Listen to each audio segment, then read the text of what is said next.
You got your best friend pregnant. I wonder what he's talking about. A feeling of detachment, as if it's someone else's problem, wells up inside me. But the reality hits me with the words Mary utters right in front of me. Well, that's the situation. So, you're gonna divorce Tom, right, Yvonne? Can't believe it, pregnant, with Mary? When I ask back, Mary smirks. And continues with a mocking look. You figured it out, right? I'm taking your husband, so get out. Gladly. I reply with a smile and turn on my heel. Mary is really clueless. Does she think I knew nothing? Of course, that's not the case. I've known about their affair for quite a while. I just didn't confront them until I was ready. But now, this saves me the trouble. They've basically confessed to cheating on me. So, I'll return the favor with interest. Brace yourselves. Smiling, I head to the front door. My name is Yvonne Kirby. I'm a 34-year-old housewife working part-time at a supermarket. My husband, Tom, works at a car dealership for a well-known manufacturer. I think his salary is decent, but that doesn't mean we're rolling in dough. He needs to look sharp for work. And our daughter, Abigail, wants to attend a private middle school. She's just started 4th grade, but will need more money for her exams. That's why I work part-time to help out with finances. Ideally, I'd work full-time. But it's not that simple. The first issue is taking care of my mother-in-law. She lives alone, has mobility issues, and is elderly. She gets a pension, but my care and support are essential. The only silver lining is the house my late father-in-law built, nearby. She lives there alone, having refused to move in with us to stay in her house full of memories. The second issue is Tom's job. He's always busy, leaving all the household chores to me. If I worked full-time, the housework would just pile up. Staying the course is the most realistic option, isn't it? I just can't take that final step. That's my current situation. But I knew from before we got married that I would be doing the household chores alone and that my mother-in-law would need care. So, I'm not unhappy with how things are. But there's one thing I regret. Becoming friends with Mary, who introduced me to Tom. Mary and I met in college. Back then, I was pretty plain. Mary, on the other hand, was popular and quite noticeable. Sure, Mary looked good and had a likable personality. But that was just a facade. The real Mary was the worst. However, I didn't realize this until much later. Unaware, I often hung out with Mary. Yvonne, you got something on your mind? Mary would pat my shoulder lightly. I answered a bit shyly. I'm stuck on a report due next week. Is that all? I'm here for you. Let's work on it together. But, hanging out with someone plain like me, won't people start looking at you funny, Mary? I glanced around. I felt stares from people wondering why Mary was with someone so plain. I turned away. What are you talking about? You and I have been best friends since we enrolled. Mary's words caused a stir around us. Then, she gave a stern look to the onlookers. What? Is it weird that Yvonne and I are best friends? I saw a student shaking their head with a wry smile. Seeing this, Mary pulled me close and declared. We're total opposites, but we're best friends. Everyone, be nice to Yvonne. All right, got it. I heard someone say. Slowly, I started to be accepted. But it was all Mary's scheme. Mary often used the phrase, I'll do it for you. Like, I'll hang out with you or I'll wait for you. It implied that I could only do things because of her. She wanted to say that. I was too naive to realize this simple fact. So, I started to believe that I could do things because Mary was there. That it was all thanks to Mary. Looking back, it was all just in my head. I was just made to believe I wasn't good enough. But, oblivious to this, I spent my college years relying too much on Mary. So, when Mary asked me for a favor, I readily agreed. You're taking the car dealership's recruitment interview? I was eyeing that place too. Can you give it up for me? But I also. Come on, Yvonne. We're friends, aren't we? Comparing myself to Mary, I always felt inferior. We had similar grades, but she was better in personality and looks. I thought I'd stand no chance if we both took the exam and interview. These thoughts made me back down easily. Then, maybe I'll go for a banking. That's a good idea. You're more suited to be a hardworking bank employee, Yvonne. In the end, Mary got the job at the car dealership.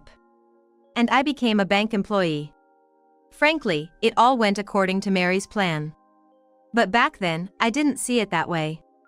I thought I was lucky to get a stable bank job because I gave up the dealership position to Mary. Not long after, Mary came to me with a suggestion.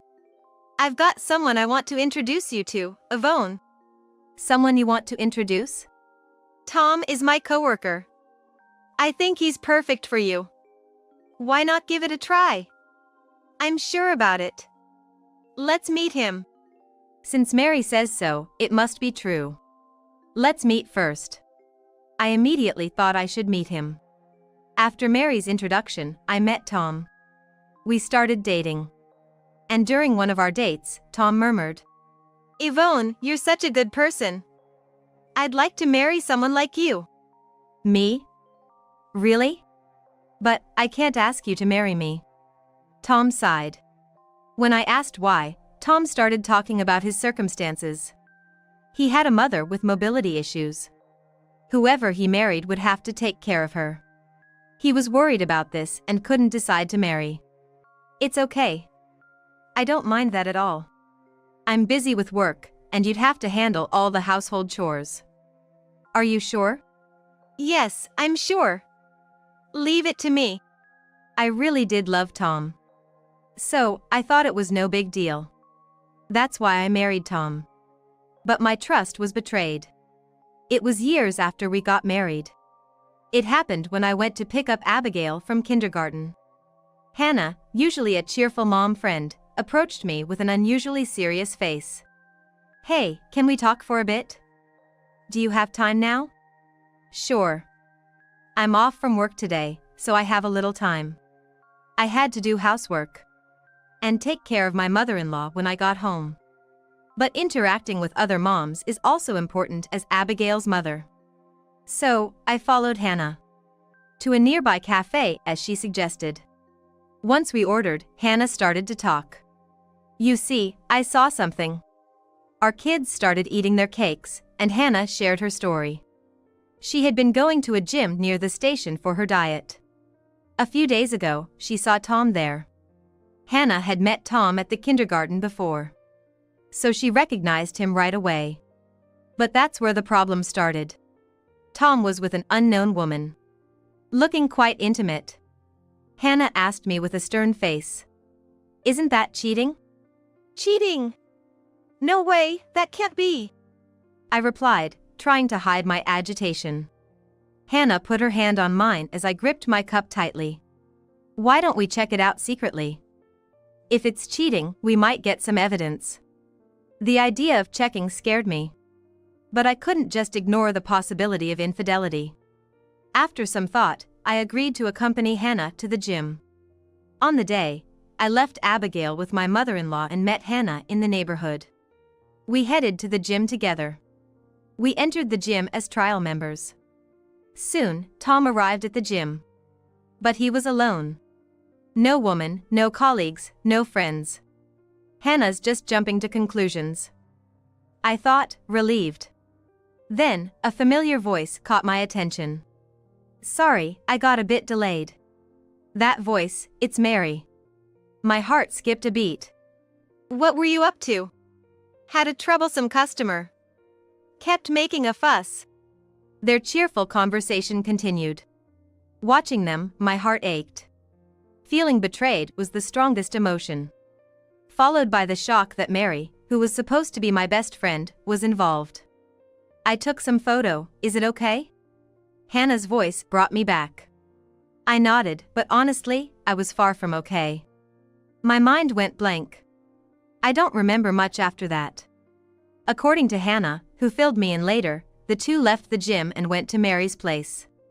Apparently, I followed them with Hannah and even took photos of them entering the room. I don't remember it, but the evidence was clearly on my phone. With the evidence, it'd be better to divorce. Hannah advised me that. But rushing into a divorce wasn't wise. Abigail is young, and I couldn't live on my part-time job alone. Just a little patience. Just a bit more, and then I'll divorce him. From that day, I had a new goal in my life. To stabilize my living situation and secure a steady income. To save up, little by little, so I'd be ready for a divorce whenever it came. I focused on these two things. Yet, my heart was far from calm. Every time Tom came home with a nonchalant face, I felt boiling anger inside. But somewhere in my heart, I still wanted to believe in Tom. So, occasionally, I asked him things like this. Tom, why don't you take Abigail out sometime? Can't do that. You know, being at the car dealership, my busiest times are when everyone else is off. He seemed like he didn't want to deal with our daughter. Child rearing was my job. Like he was saying that. I just nodded. Okay, I see. How about visiting your mom on your days off? I don't really have anything to talk about with my mom. But, you can't even take care of her usually. Taking care of her is your job, not mine. She's not a kid, so I'll stay out of it. Tom's tone grew stern, seemingly irritated.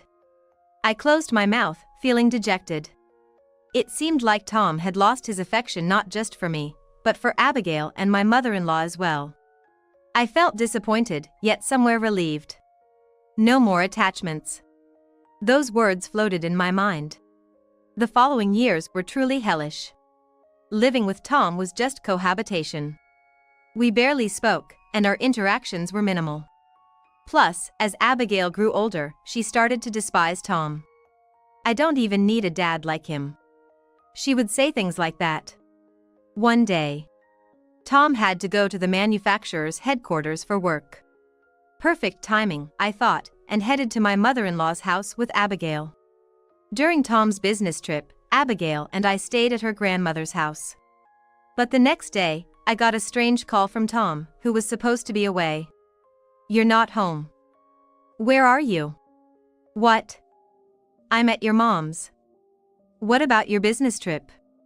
Just get back home right now. He said bluntly, then hung up.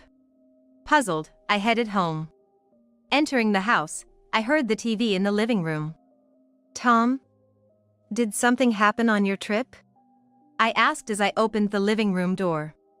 At that moment, I saw Tom talking with Mary. But as soon as he noticed me, Tom pulled away from her. Then he got down on his knees. I got your best friend pregnant.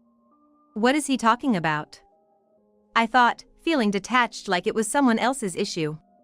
But reality struck with the words Mary blurted out right in front of me. Well, that's how it is, so you're gonna divorce Tom, right, Yvonne? You're pregnant, Mary? My best friend? Mary smirked. And continued with a mocking look. You figured it out, right? I'm taking your husband, so get out. Gladly. I replied with a smile and turned on my heel. Mary really is clueless. Does she think I knew nothing about it? Of course, that's not true. I've known about you two for quite some time. I just didn't confront you until I was ready. But now, you've made it easier for me. By confessing to your affair. Well then, prepare yourselves, because I'm going to return everything you've done to me, with interest. I said to myself, smiling as I headed for the front door. Tom yelled, as if trying to stop me. You realize we're talking about divorce, right? Are you sure you understand that? I understand perfectly. You think you can make it on just your part-time income after we divorce? Tom sneered. I sighed. Then, Tom, in his arrogant manner, offered. If you're really desperate, I might hire you to take care of my mom. That suits you perfectly, taking care of the elderly. Tom and Mary burst into laughter. Seeing them, I sighed again. Mary, you finally showed your true colors. Huh? What are you talking about? Mary feigned ignorance. I snorted and continued. Pretending to be my friend, Introducing me to Tom, it was all just to use me conveniently, wasn't it? Oh, you knew? Boring. Mary pouted. Yes, I realized your true nature when I found out about your affair with Tom. I showed them the evidence photos of their affair that I had saved on my phone. What the heck is that? Mary rushed over and stared at the phone screen. When she realized the photos were of them, she glared at me sharply. How long have you known? What, about 5 years? Don't joke with me. If you knew, why didn't you do anything? Mary raised her voice. I answered calmly. I was preparing for life after the divorce. I thought I'd be told I couldn't make it on my part-time income. I smiled at Tom, as if saying, just as I expected. Tom seemed infuriated by my attitude and suddenly started making a scene. Well then, get out as soon as you can. I'll send your stuff wherever you want. No need for that. Most of my things are already at your mom's place. What? At my mom's? Tom's face changed color. I continued, trying to suppress a laugh. Didn't you notice that your wife's and family's belongings have been gradually disappearing? That's, pathetic, in more ways than one. I snorted. Tom, clearly agitated, raised his voice. Enough. Then there's no more to talk about. I'll be claiming alimony later. I'll give you the divorce papers then. Do whatever you want. Just be prepared. The cost of cheating isn't cheap. I looked back and forth between Tom and Mary, then left the house, heading straight to my in-laws' place. Abigail was preparing dinner when I arrived. Welcome back. What was it, Mom? Actually, I hesitated. Abigail is still in elementary school. The news of her parents' divorce might shock her. Should I tell her the truth? I was uncertain. But Abigail, as calm as ever, asked, "Is it about the divorce?" If so, I'm all for it. Aren't you shocked, Abigail? I don't need a dad like him. That's Abigail's catchphrase. So, she was actually supporting the divorce. I finally realized how she felt. Abigail. I'm sorry. I've caused you trouble. I'm fine. But Grandma. Abigail glanced at my mother-in-law. Realizing, I turned to her. Mom, It's okay. It's Tom's fault, isn't it? Well, yes, but... I averted my gaze. Then, my mother-in-law patted my head. So, you moved things along because you saw this coming? Yes, but what about you, Mom? It's fine. I've made up my mind too. My mother-in-law smiled warmly. I felt a sense of relief. And at the same time, tears started to flow. I had actually been encouraging her to consider moving into a care facility. It wasn't that I didn't want to take care of her. It was to ensure she wouldn't be in trouble when I got divorced. So, I was glad she was positive about moving into the facility. We had already been making progress with the arrangements. All that was left was to get her consent. Then, I'll proceed with the care facility arrangements. Please do. My mother-in-law nodded firmly. The next day, I began handling various procedures. Looking for a new place, finding a lawyer, there was so much to do. Especially finding a house for Abigail and me. Comfort was key.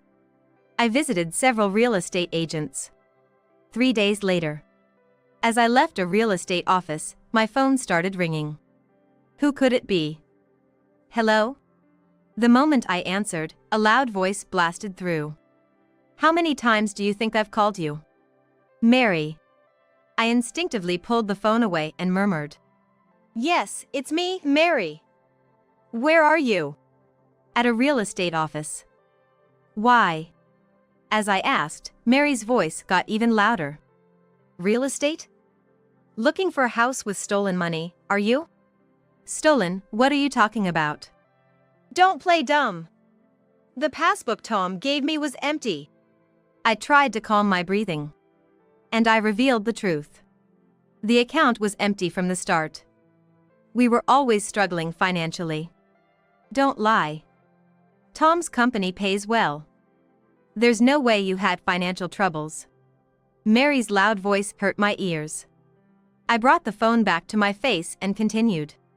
Well, no matter how good the salary, supporting a lover as well would naturally drain it. What do you mean?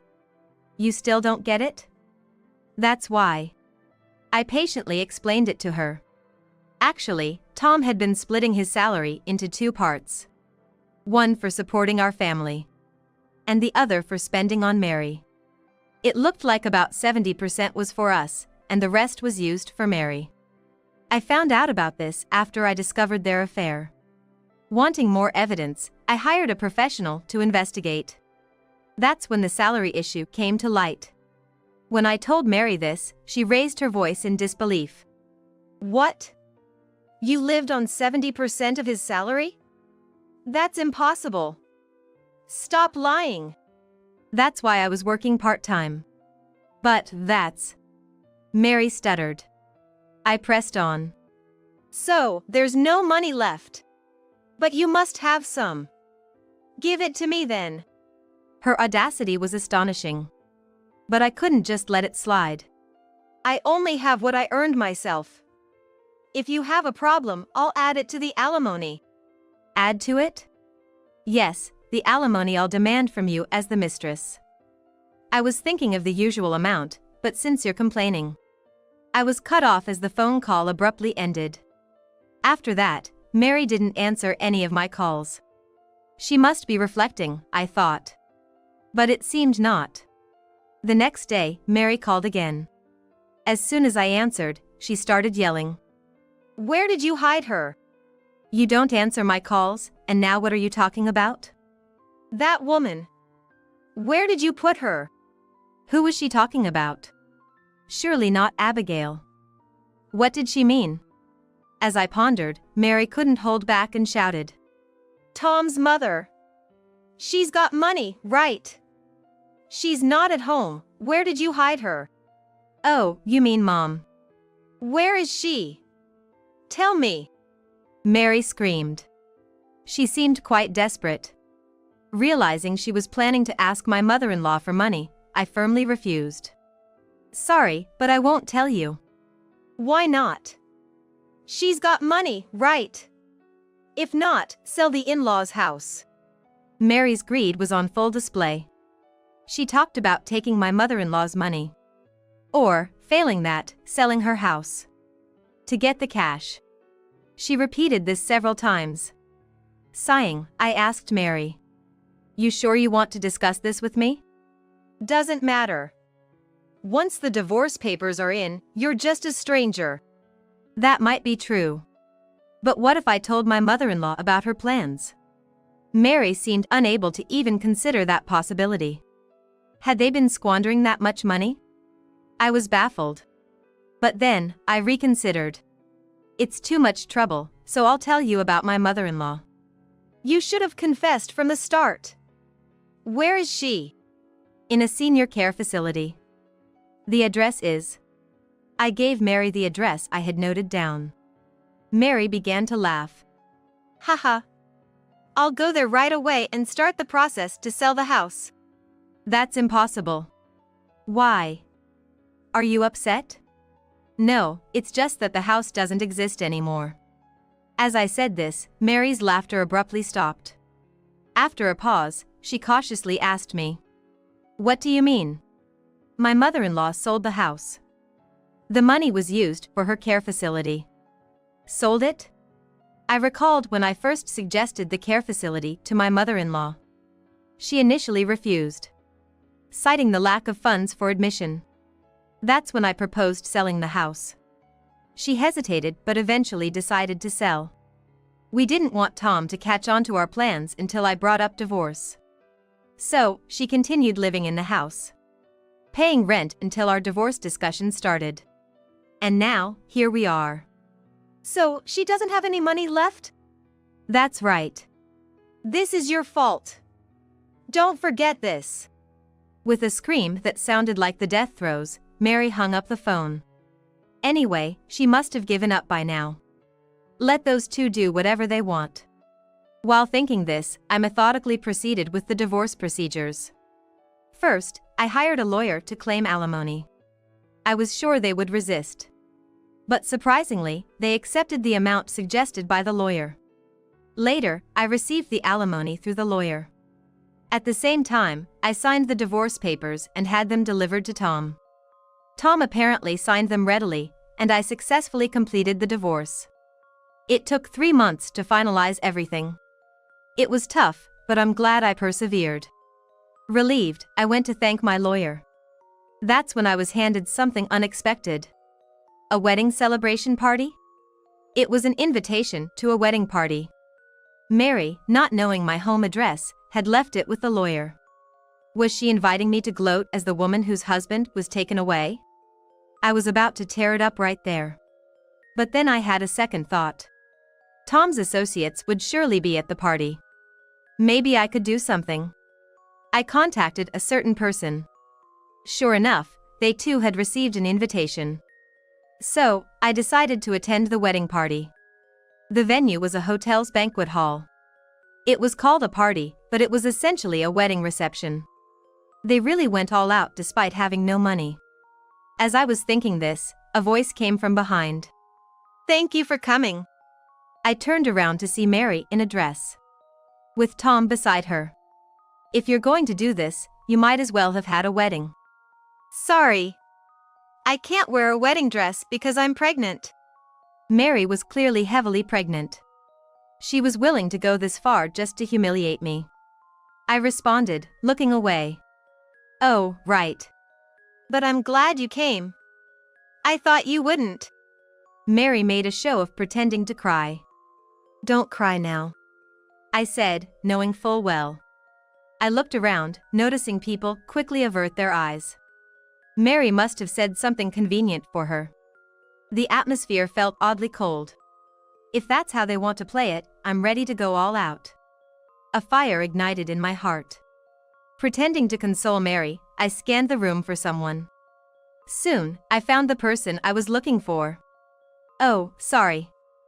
I see someone I know, I said, quickly excusing myself.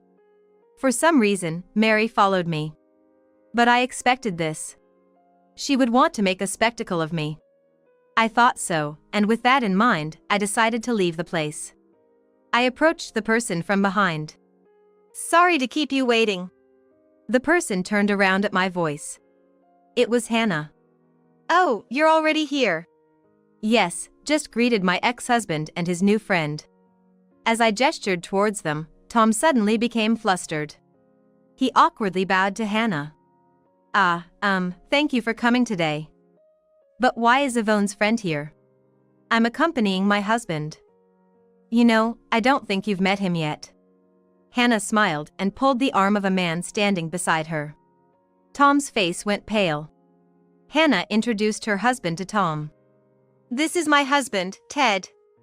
He owns a local supermarket and is a customer of your company. Mr. Scott's? Tom looked away, embarrassed. Hannah's husband was a VIP customer of Tom's company. He bought not only his own car but also Hannah's car from Tom's dealership.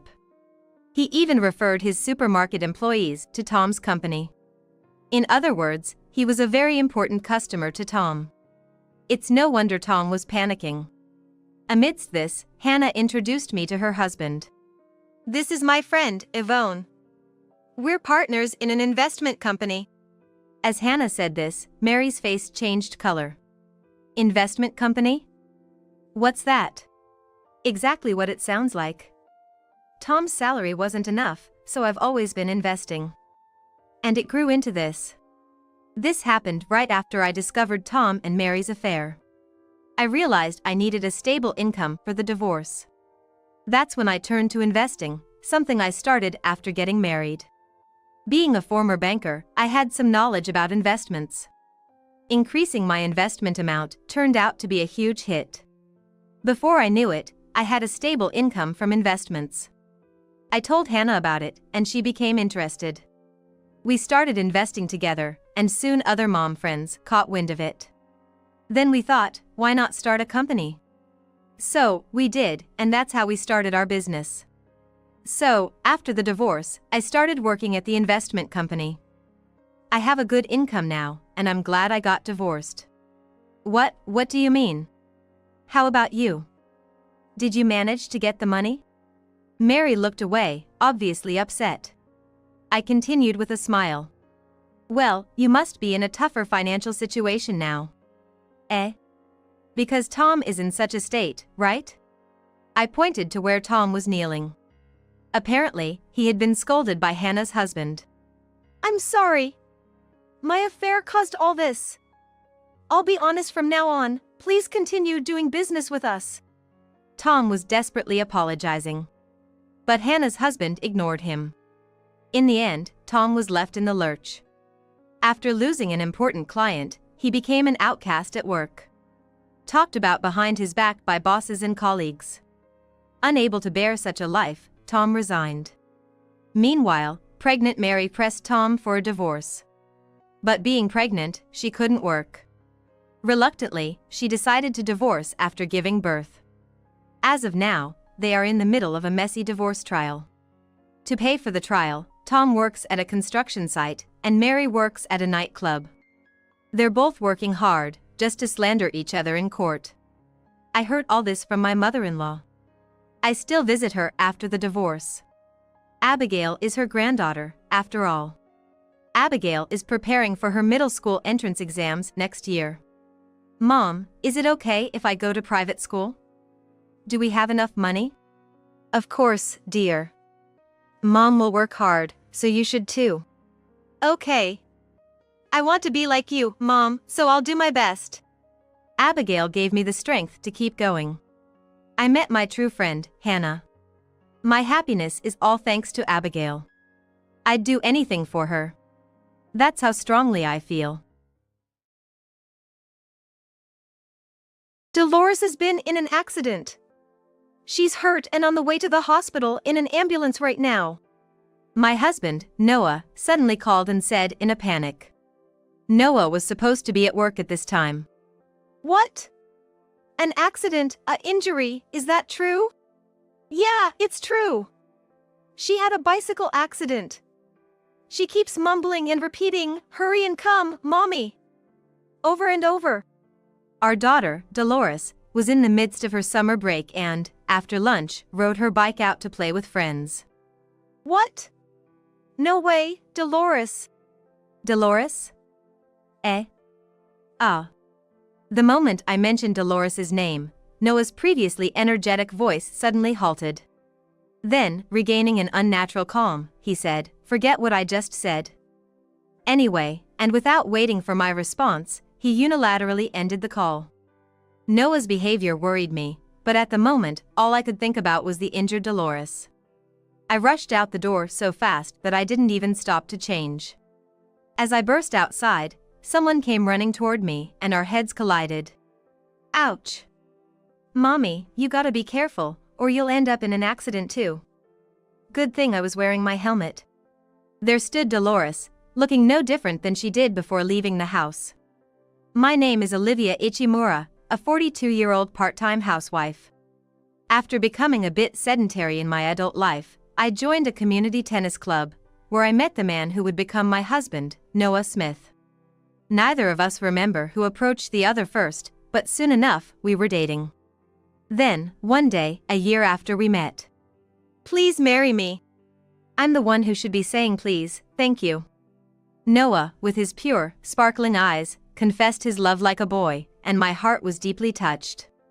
Almost a year after our wedding, I gave birth to our first daughter, Dolores. Look, doll, Daddy's home. Noah was so smitten with his daughter, it was almost comical. Watching them together warmed my heart, reassuring me I made the right choice marrying him. Once Dolores started kindergarten, her outgoing nature quickly won her friends, and she'd excitedly share her daily experiences with us. There's this girl, Dorothy. She's really nice. That's great to hear. I hope you two become even closer. Dorothy, huh?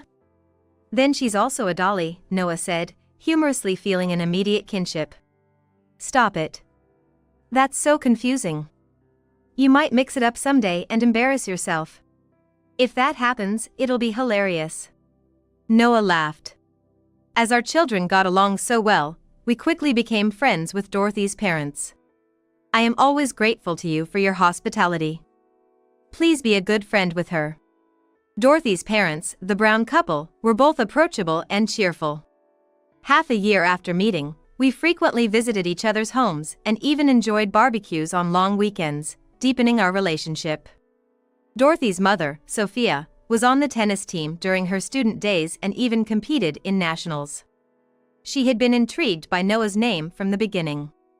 I thought the name sounded familiar. I've always admired him. To think I'd meet that Noah in such a way, it's like a miracle. Her eyes shining with excitement. I was unaware, having had little to do with sports as a student, but apparently my husband held some renown in the student tennis community. Enjoying the glory days being brought up, Noah, in high spirits, gestured with his racket hand. How about this weekend we play together? I'd really like to see Sophia play tennis, I said, having grown quite comfortable with Sophia. Her husband James unfortunately had to decline due to work but encouraged her with, since it's such a good opportunity, you should go. And so, we started playing tennis with Sophia every weekend. Sophia, having competed at the national level, was well matched for Noah's quick movements, unlike me, who was doing it just for fitness. I would quickly get out of breath and have to sit on the bench to rest while they continued playing. When Noah made a powerful smash to win a game, Sophia ran over saying, "Noah is incredible. So impressive," and pressed a drink chilled from the cooler against Noah's cheek. Noah couldn't help but shout, "Cold," and Sophia laughed merrily at his reaction. An elderly couple walking by commented, "Look, dear. What a lovely couple." Yes, we had our days like that, they reminisced, looking at Noah and Sophia as if they were a couple. Thinking about it, Noah and Sophia could very well appear as a couple to outsiders. Which made me feel a bit blue. Whether Noah knew about my feelings or not, he began going out to play tennis with Sophia whenever they could find time, even when I wasn't around. Did you go out with Sophia again, just the two of you? I would have come along if you had asked me. I found out that the two of them had gone out to play tennis only after the fact, whenever a sweat-drenched Noah returned home and I saw his tennis bag. I thought you'd be tired from household chores and your part-time job. I was trying to be considerate, you know. I tried to believe it was his way of showing kindness. Eventually, Noah and Sophia also began going shopping and taking the kids to and from kindergarten together. Don't you think you've been going out with Sophia too much lately? When I confronted Noah, he showed me a small wrapped piece of jewelry. I was actually planning to give this to you on your birthday. Asked Sophia for advice on what to get you, he said with an untroubled smile. Before our marriage, Noah often enjoyed planning surprises for me. Realizing he still loved me just as much reassured me. Come fall, the kindergarten hosted a recital. It's Dolores's first performance. I've got to make sure the video camera's rolling. Noah even took a day off so that we could both attend. James from the Brown family showed up initially, but soon left the kindergarten. Is it work? Must be tough. James looked uncomfortable and replied vaguely, well, that's it, and quickly walked away. I'm sorry. Recently, he's been in a bad mood because work isn't going so well, Sophia apologized in his stead. Though the recital ended successfully, around that time James began avoiding us. It feels like James is avoiding us, I expressed my anxiety. You're overthinking it. He's probably just preoccupied with work, Sophia said with a wry smile. The once friendly James suddenly turned cold, making me feel a bit lonely, but Sophia didn't seem too bothered. Our interaction with the Brown family continued, and as Dolores entered elementary school, she suddenly wanted her own bicycle. Dorothy's getting one, too. She would tug on my apron, pleading. Overhearing the conversation, Noah folded his newspaper and chuckled. We can get her a bike, can't we? Really? You're usually saying not to give children everything they want right away. If she doesn't have a bike, it'll be hard to go out with her friends, won't it? I'll buy it for her. That so? If you say so. Though surprised, I chose to trust Noah's kindness toward his daughter. On Sunday, Noah and Dolores went to a store to buy a bicycle. Coming home, Dolores proudly wore her brand new pink helmet, checking herself out in the mirror repeatedly. Mom, Dorothy and I got matching helmets. Dorothy's mom said this suits me best. Sophia was with you? Well, yes, something like that. Noah replied awkwardly. By the time Dolores reached 2nd grade, it had become normal for her and Dorothy to go out on their bikes together. Do your homework first. I will after I get back. That was our typical mother-daughter daily exchange. During the summer break, we hadn't gone on any trips because of Noah's work, but Dolores was happy to spend plenty of time playing with Dorothy. After finishing lunch, she'd hastily set aside her summer homework and rush out on her bike. It happened one evening. I received an urgent phone call from Noah. Doll's been in an accident. She's on her way to the hospital in an ambulance right now. What? An accident, she's injured, is that true? Yes, it's true. She crashed her bike. Dolores is in the ambulance, repeating deliriously over and over. Come quick, Mommy. That can't be, Dolores. Doll? Noah's vigorous voice suddenly faded. Then, regaining an unnatural calm, he said, "Forget what I just said." Anyway, and ended the call abruptly before I could reply. I was concerned about Noah's behavior, but at the moment, I could only think about Dolores being injured. I rushed out without even changing. The moment I left, someone came hurtling towards me from outside, and we collided heads. Ouch. Mommy, if you panic like that, you'll have an accident. Good thing I was wearing my helmet. She was there, just as she was before I left.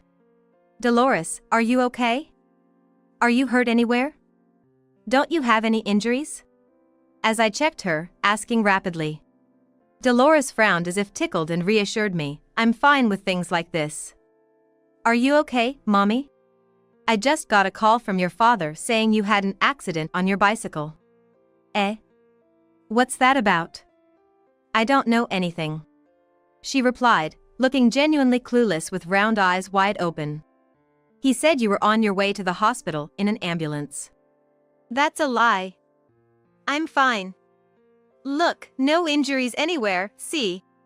Brushing the sand off her pants and twirling around to show me. Indeed, Dolores didn't seem to have any injuries. Was it a mistake? Was I dreaming? But checking my phone's call log, I saw that Noah had indeed called 10 minutes earlier. And now I remembered his odd parting words, "Forget what I just said." When I tried calling Noah back, after a few rings, I was connected to Noah's despondent voice. "Noah, Dolores is fine. Just got home and doesn't seem injured at all. What's going on? What was that call about?" "About earlier, that's why it's nothing." "Forget it, ha ha ha," he said, trying to laugh it off. But in the background, there was the sound of commotion. "Check for any abnormalities in the brain. Hurry up." "Yes, doctor," came a response, clearly tense and urgent. "Are you sure it's nothing? Because I can hear something in the background." "It's the TV. At work, we've started watching medical dramas while we get on with our tasks," Noah said and hung up before I could respond further. He's too busy to call but can watch a TV drama? No matter how much I redialed, Noah's phone was off. As darkness fell and I thought about reheating the soup for dinner, Noah called again. "Sorry, work won't finish today, I need to stay over." "Okay." I hung up nodding, reheated the soup, and sat down for dinner. The next day, Dolores came back from school with a grim look on her face. Ordinarily, she'd be rushing out on her bike to play by now. You see, today at school, the teacher told me that. According to her story, yesterday, Dorothy had been in a bicycle accident and had been taken to the hospital. The teacher didn't know the extent of the injury or any details. Yesterday's bike accident. Noah's strange phone call came back to me. I couldn't help but think it was related. I said goodbye to Dorothy yesterday and that's when it happened.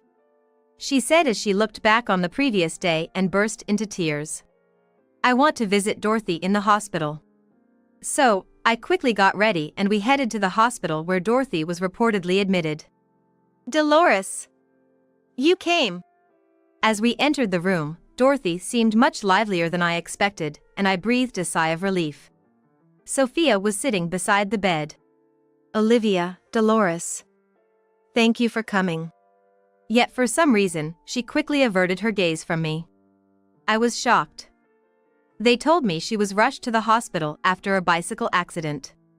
According to Sophia, Dorothy's injury was just a small fracture in her arm, and they didn't expect a lengthy hospital stay. I'm sorry. It seems like we've caused Noah some trouble too.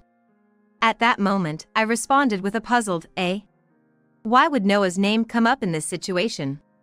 True, I had received that strange phone call from Noah about my daughter's bicycle accident the previous day, but Noah had repeatedly dismissed it as a mistake. Why do you mention him? Is he related to this accident? When I asked, it was Sophia's turn to look surprised. Eh? You mean Noah didn't tell you about Dorothy's accident? I explained that I had learned of Dolores's accident through information Dolores received from her school teacher. Sophia let slip a regretful "oh no," and displayed a clearly guilty expression. There must have been some truth behind that earlier call. I found myself having no choice but to believe it. Can you tell me what happened yesterday? I asked, attempting to keep a smile and remain calm. Sophia stammered, unable to answer smoothly. You see, Auntie, Dorothy began narrating what happened during the accident with no regard for adult concerns. Indeed, she had been involved in an accident just after parting ways with Dolores. Dorothy mentioned catching sight of Sophia and Noah holding hands and walking in the distance, and when she tried to approach them, it happened. Whoa! Dorothy! Stop! Sophia tried to interrupt Dorothy's account. Go on, please. I want to hear more about what happened. Dorothy smiled and continued her story. She had been trying to get the attention of Sophia and Noah when she unfortunately collided head-on with a pickup truck coming from a side street. Although the truck had slowed down, Dorothy's small body was flung from her bike. Thankfully, she landed on soft farm soil, not concrete, and was wearing a helmet, so she narrowly avoided severe injury.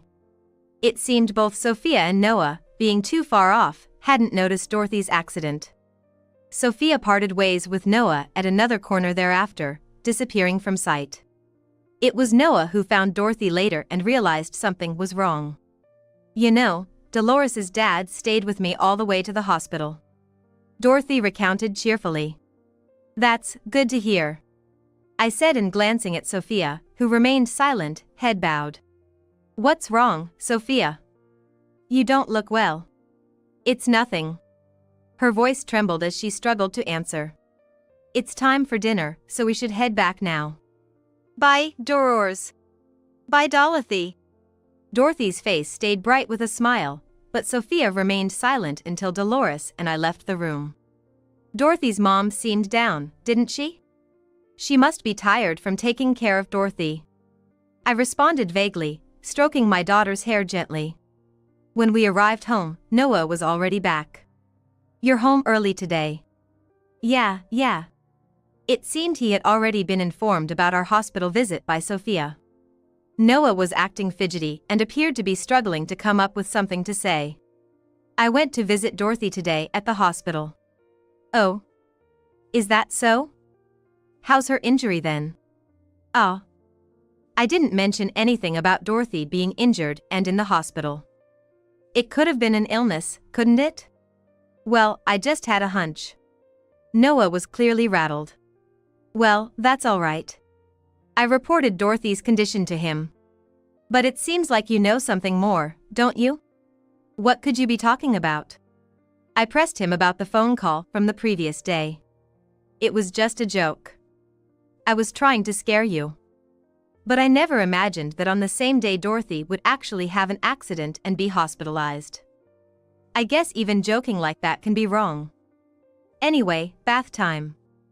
I didn't get to take one yesterday because I was so busy. After his flurry of words, Noah hurried off to the bathroom like he was escaping. I could hear him humming along with the sound of the shower starting. Now's my chance. I picked up Noah's smartphone left on the table and opened his email folder. If my suspicions were correct, I'd find some kind of clue. Noah must be communicating often with Sophia, but I found no trace of any exchanges with her in the usual mail folder. I thought it was strange, so I checked the free mail folder as a precaution. The folder was locked, but I remembered something Dolores mentioned before. Dorothy's mom has the same birthday as Grandpa, just one day apart. Trying my father's birthday plus one day, I easily unlocked it. There was a history of exchanges with Sophia packed in it. He thought correspondence through a free address couldn't be traced. The contents of the emails were filled with words of affection that could make the reader blush. I quickly returned the phone to its place as the shower stopped. Noah came out from the bath, still humming the tune he'd been singing, and checked for any new messages on his phone. Expecting a message from someone? No, it's work-related. Noah hastily tried to hide his phone behind him, but it was too late. He didn't realize I had seen everything. For the next few days, we never mentioned Dorothy's accident. Our relationship on the surface appeared normal with routine greetings and small talk. But I hadn't forgiven Noah and Sophia for their secret affair.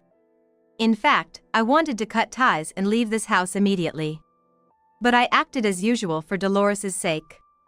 She was keenly observant, even asking if I was feeling all right when I first suspected Noah and Sophia's affair. I didn't want to burden my kind daughter any more than I had to. But I knew a resolution was inevitable. I made up my mind and invited the Shinoda couple over. I have just one chance today.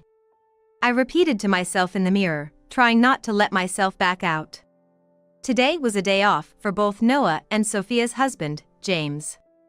I didn't want Dolores to hear such adult matters, but luckily, she was at school for rabbit duty that day. James said that Dorothy is recovering well. She might be discharged in another 2 or 3 days. That's great to hear. I was relieved by the good news from James. Wanting to finish our conversation before Dolores returned from school, I got straight to the point. Sophia, how long have you been involved with my husband? Whoa, what are you starting with all of a sudden? That's right, Olivia. You don't think Noah and I would have that kind of relationship, do you? Both Noah and Sophia tried to laugh it off. I swiftly grabbed Noah's smartphone from the corner of the table, opened the email, and read the exchange between him and Sophia aloud. Here's the best evidence. Can you explain this? You. When did you? It's outrageous for someone to snoop on another person's phone like that. That's right. Even if you're married, reviewing your spouse's phone without permission is a violation of privacy. The two of them, setting aside their actions, started to blame me unilaterally. So you're admitting to the relationship? They were silent abruptly. No matter what they say, it can't change the fact of the affair. Both of them are aware of it. After a lull in the conversation, James, who had been silent thus far, stood up and scattered dozens of photos across the table. This is. Sophia frantically scrambled to gather the photos, but I was quicker and snatched several of them. The pictures showed Noah and Sophia entering and leaving a hotel. In all the pictures, they were wearing different clothes. It was taken on different days as evidenced by their varied attire. It proved they weren't just meeting once but were often rendezvousing at the hotel. Couldn't be. Have you been following us all this time? Sophia glared at James like a demon, but he coolly denied it. I've been busy with work. There's no way that could be. In truth, James had realized their relationship earlier than I did. And he had secretly hired a detective agency to investigate, without Sophia's knowledge. Yet even after the affair was confirmed, James hadn't confronted it, considering the friendship between the children and potential biases in custody disputes during a divorce. But, Olivia, when you asked Sophia and me to come today, I knew this day would come, and I was ready for it. James had decided he could no longer ignore the fact of the affair and brought the investigation report and the incriminating photos with him. Cornered, Noah and Sophia finally admitted to the affair. They had clicked over tennis and started communicating even when I wasn't around. Initially, their relationship didn't go beyond being parents of friends. But eventually, romantic feelings developed. I can't explain it well, but I couldn't get her out of my mind. Me too, Noah. Listening to such statements made me question reality. I wondered if I was still a parent with a child, and I felt like I didn't want to accept the reality. When Dorothy was in the accident, they were returning from the hotel, trying to take separate paths to avoid being seen. Sophia had turned the corner first, oblivious to Dorothy. Consumed with the thrill of spending time with Noah. She didn't notice her daughter reaching out, calling, "Mama, Mama." She didn't notice her daughter reaching out, calling, "Mommy, Mommy." When Noah finally noticed something was wrong, he rushed to Dorothy. There was the pickup truck driver, and the ambulance had already been called. Inside the ambulance, Dorothy cried out again for her mother, so a conscience-stricken Noah decided to call. But in his panic, Noah dialed my number by mistake. The moment I mentioned Dolores's name, Noah realized his mistake. But failed to find a good excuse in time, abruptly ending the call with "forget it." Why did I make such a careless excuse? Noah now can't recall why he said that. I immediately contacted Sophia, and it seems that when she showed up at the hospital room, Noah had just left. He probably suspected that I might come looking for the room after hearing the news somewhere, so he was on the alert. Approaching my home, I couldn't think of a good explanation and ended up spending the night in a business hotel under the guise of work. Well, it's out in the open now, no use crying over spilled milk. All right, I've decided. I'm gonna remarry Sophia. Thank you, Noah. I'm happy too. I was so flabbergasted, I was at a loss for words. Is that really what you two want? James asked with a hint of anger in his low voice. That's right. I've made up my mind. Since the affair's been discovered, I've decided to take it as a plus, no need to sneak around anymore. Don't think this is gonna be the end of it, you two. If you're set on this path, I've got my plans too. When I gave James a meaningful look, he understood my intent and nodded firmly. Yes, I'll make an appearance in court and fight with all I've got. I have a friend from college who's a lawyer, I'll consult with him. Do whatever you want. Our love won't change. Noah said defiantly, pulling Sophia closer to him. I waited for my daughter, Dolores, to return, and spent that night in a hotel. The next day, I decided to take Dolores and go back to my parents' house until the divorce was final. Dolores was initially happy at the prospect of playing with her grandparents, but as she realized she wouldn't see Noah, she lost her cheer. Eventually, Noah and I finalized our divorce. Thanks to the lawyer that James introduced, I was able to get a decent amount of alimony and child support from Noah. Around the same time, James and Sophia also got divorced, securing their own alimony and child support. Yet, even in such straits, Noah would say proudly in front of Sophia, "I get to be with the woman I love. I'll front the alimony and child support. Can't I live with Daddy anymore?" Night after night, Dolores would cry from the loneliness of not being able to see Noah. "I'm sorry, Dolores." It was all I could say as I hugged my daughter. With the divorce as a turning point, Dolores and I moved to a small apartment. In place of us, Sophia moved into Noah's house. Their happiness at being together without restraint was short-lived. Noah's parents, as well as Sophia's, were not pleased with their relationship. My usually mild-mannered father-in-law was so furious he cut ties with Noah. It was only natural that he had betrayed his beloved granddaughter in the worst possible way. Nevertheless, Noah and Sophia lived carelessly for a few weeks until the rumors of the affair spread through the neighborhood. Soon, they were subjected to scorn wherever they went, and they had to leave town within 3 months. I heard Noah was having a tough time at work due to the rumors. For me, now a stranger to them, their fate didn't matter at all. I threw myself into my part-time job more fervently than ever to support Dolores. I couldn't afford to look back. From time to time, James would drop by with his daughter, Dorothy, to check on us. "I brought you souvenirs from my last business trip. Such fine tea leaves. Thank you, as always. Since the accident, Dorothy stopped riding bicycles out of fear. But she still enjoys playing card games with Dolores. Kids are much tougher than us adults think, I mused. I've decided. No matter what happens, I'm gonna protect that child's smile. I feel the same, James said, smiling warmly. Years passed, and both Dolores and Dorothy grew into charming young women who fell in love and got married. Mom, I'm home. Dolores said as she visited my apartment over the holiday break with her newborn girl in her arms. Beside her, Dorothy held her own baby girl. We bumped into each other at the station. Can you believe we were on the same train without noticing? Both of you married and had your babies around the same time? You are inseparable. I laughed. The babies, catching our mood, laughed along with us. Dad!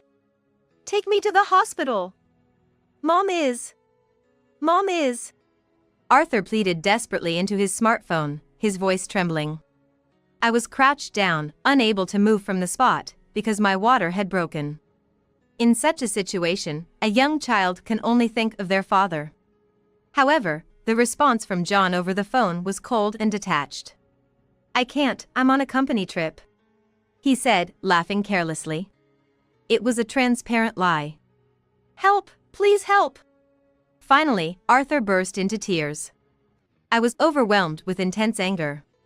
John could coldly abandon me in my condition. And I couldn't forgive him for ignoring Arthur's desperate pleas.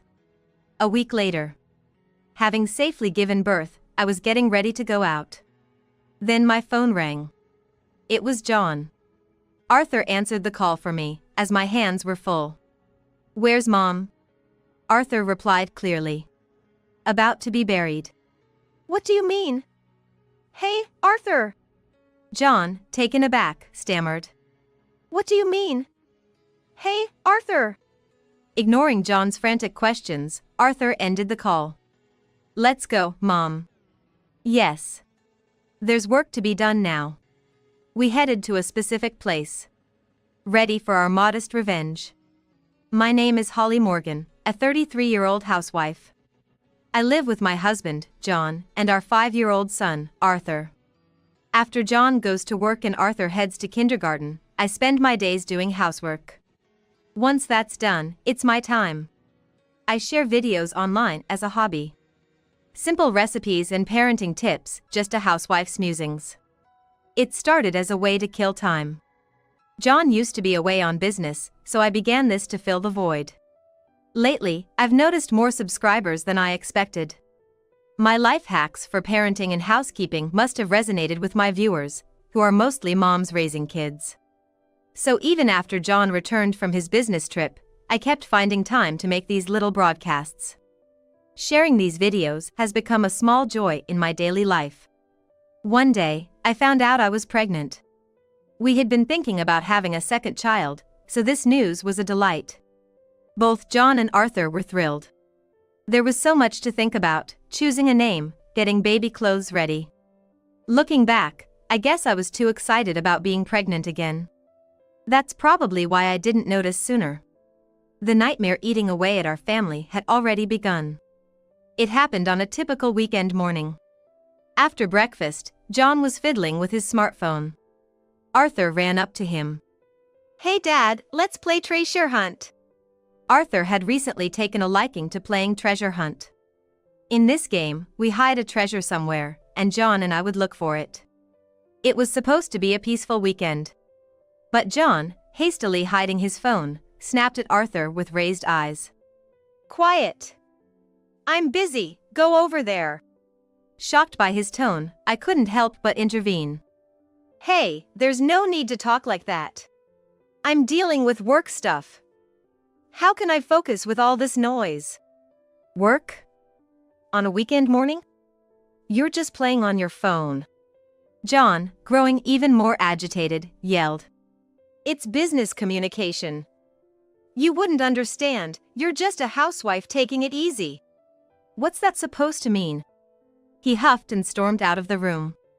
Arthur, sensing the tension, started crying. I quickly went to comfort him. I'm sorry, Arthur. Dad's probably just in a bad mood. But it was unlike John to say such things. Before his business trip, he used to help a lot with Arthur. His attitude has been off lately. He's always sneaking around on his phone. Even when I try to talk to him, he seems distracted. And he's been increasingly critical of me. Saying things like, "You're just a carefree housewife," or "You don't have the responsibilities of a working man like me." Was it the stress of work? That's what I thought, but John's behavior only escalated. One day, he came home and walked into the living room with a scowl.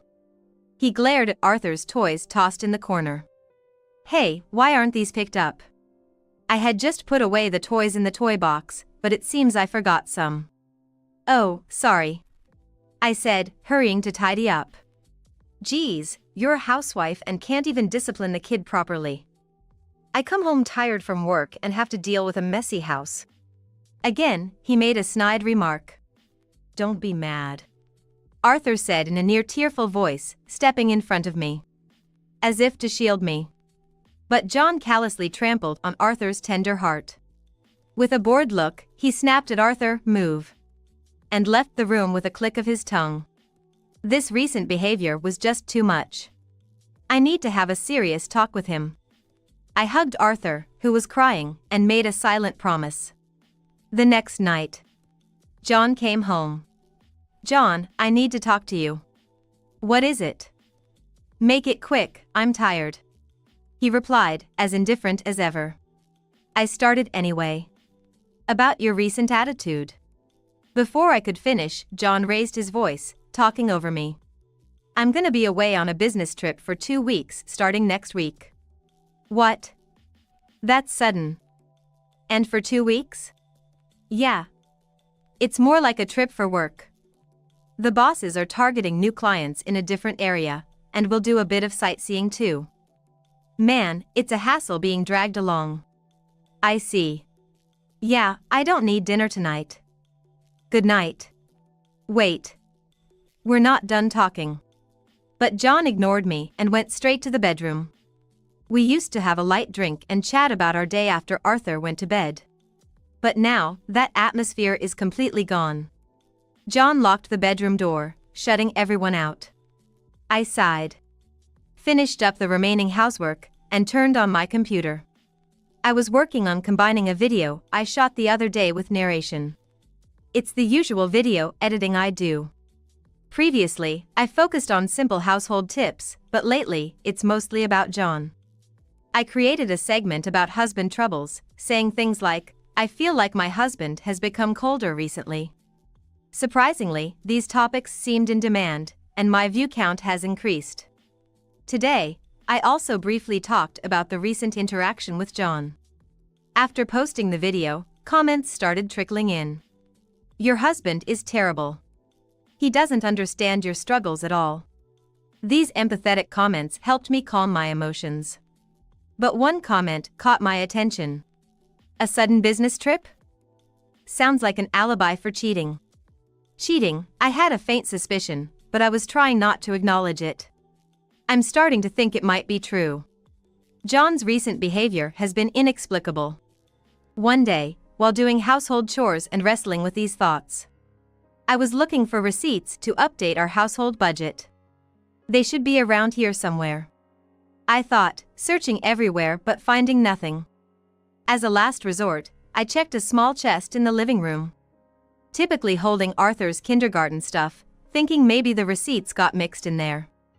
That's when I found the bottom of the first drawer was removable. What's this? It was a hidden compartment. The chest wasn't originally like this. Someone had deliberately modified it to be hard to find. It wasn't me. So it must have been John. A sinking feeling hit me as I looked inside and saw something unfamiliar. Is this what I think it is? My heart raced. Trying to calm down, I took a deep breath and turned on my computer. I decided to post a video urgently about what I had just found. I wanted to hear my viewers' opinions right away. I had a hunch, but I needed confirmation. Soon, comments poured in. Reading them, I realized my suspicions weren't wrong. The week began, and it was Monday. John would be away for a while. It was during John's supposed business trip. Okay then. Arthur was at kindergarten, and John wasn't coming home. I decided to take this opportunity to act. And then the weekend came. I had almost everything ready. I thought I'd be fine whenever John returned. That morning, while doing my usual housework, I suddenly felt a pain in my stomach. At the same time, I felt a warm sensation flowing down my lower body. Could it be my water broke? I needed to get to the hospital immediately. I was hit by waves of labor pains. In between them, I quickly got dressed. Then, I packed my bag with insurance cards, a change of clothes, and towels. But then, a strong pain hit me. I thought I could still move. But the pain was so intense that I involuntarily crouched down. I tried to find my smartphone to call a taxi, but it was nowhere to be found. Mom? Arthur had woken up. Arthur, my phone. I pleaded desperately. Hardly able to speak. Arthur, shocked by my condition, found my phone nearby and grabbed it. He seemed to make a decision and frantically operated the phone. He often plays games on my phone, so he knows how to use it. Arthur shouted into the phone. Help! Mom can't move. She looks in pain. It sounded like he was talking to someone. Luckily, the speaker mode was on, so I could hear the other person's voice. What's it now, Holly? I'm at a good part here. Huh? Is that you, Arthur? Of all people, John was on the other end. Dad! Take me to the hospital! Arthur pleaded desperately. In such a situation, a young child can only think of their father. But the response from John was cold.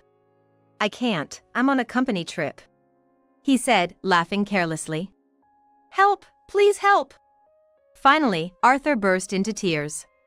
In the midst of severe pain, I couldn't forgive him. It seemed like he didn't care that I was suffering. And to ignore Arthur's desperate pleas so callously was unforgivable. Crying, Arthur hung up the phone and called someone else. Grandma! Grandma! Arthur? What's wrong? It seems that Arthur, with his shaky little fingers, managed to call my mother. I then lost consciousness from the pain.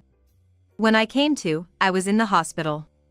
I was in bed, with my parents looking over me worriedly. As soon as I regained consciousness, the pain returned. I grimaced. Holly, are you okay? Arthur called us. He said you couldn't move and was desperate to get the message across. Arthur must have been terribly upset, but he had cried himself to sleep earlier. He was now in the hospital's childcare facility, my mother explained. We called the ambulance after hearing Arthur's call. It's amazing, only 5 years old. My mother remarked wistfully. By the way, we couldn't get a hold of John. My father sighed. It seemed my parents had tried calling John too, but to no avail.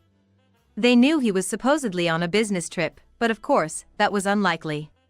He was probably enjoying himself. I quietly burned with anger.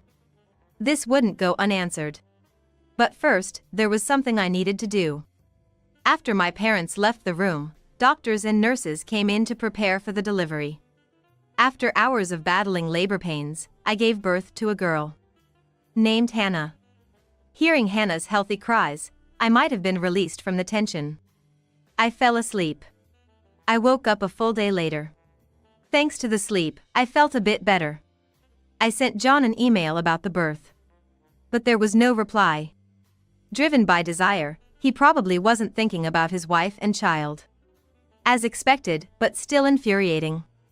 But when John returns from his fun business trip, he's in for a hellish surprise. Imagining his face then, I smirked wickedly. Thanks to my parents' care, I was recovering smoothly after giving birth. On the day of my discharge from the hospital, I was joined by my parents and Arthur, who had been staying with them. Hey Mom, are you feeling better now? Arthur looked at me worriedly. Yes, I'm all better now. I answered with a smile. I realized how much anxiety I must have caused him recently. I hugged Arthur and stroked his head. Hey, let's play treasure hunt again soon. Arthur said with an innocent face. Sure, it's been a while.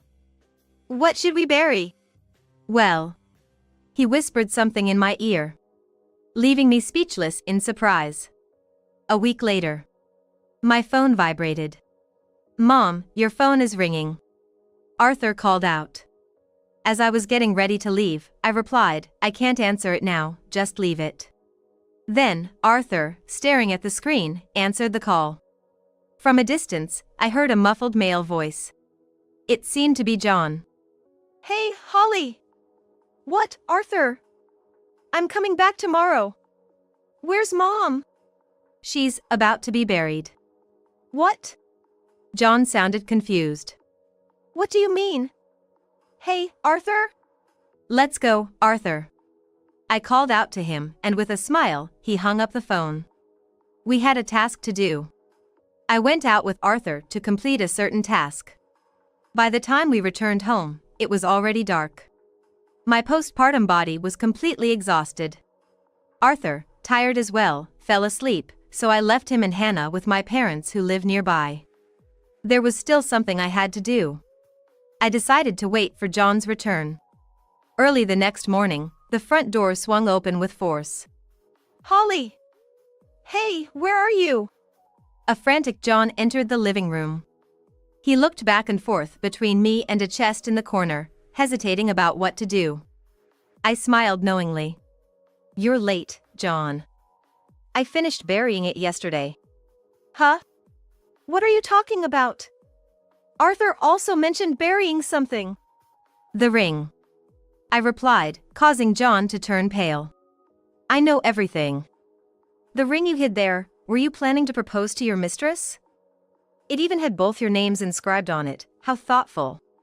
I pointed at the chest, and John's face turned even paler. How did you know? I knew everything. And it started with the video I streamed.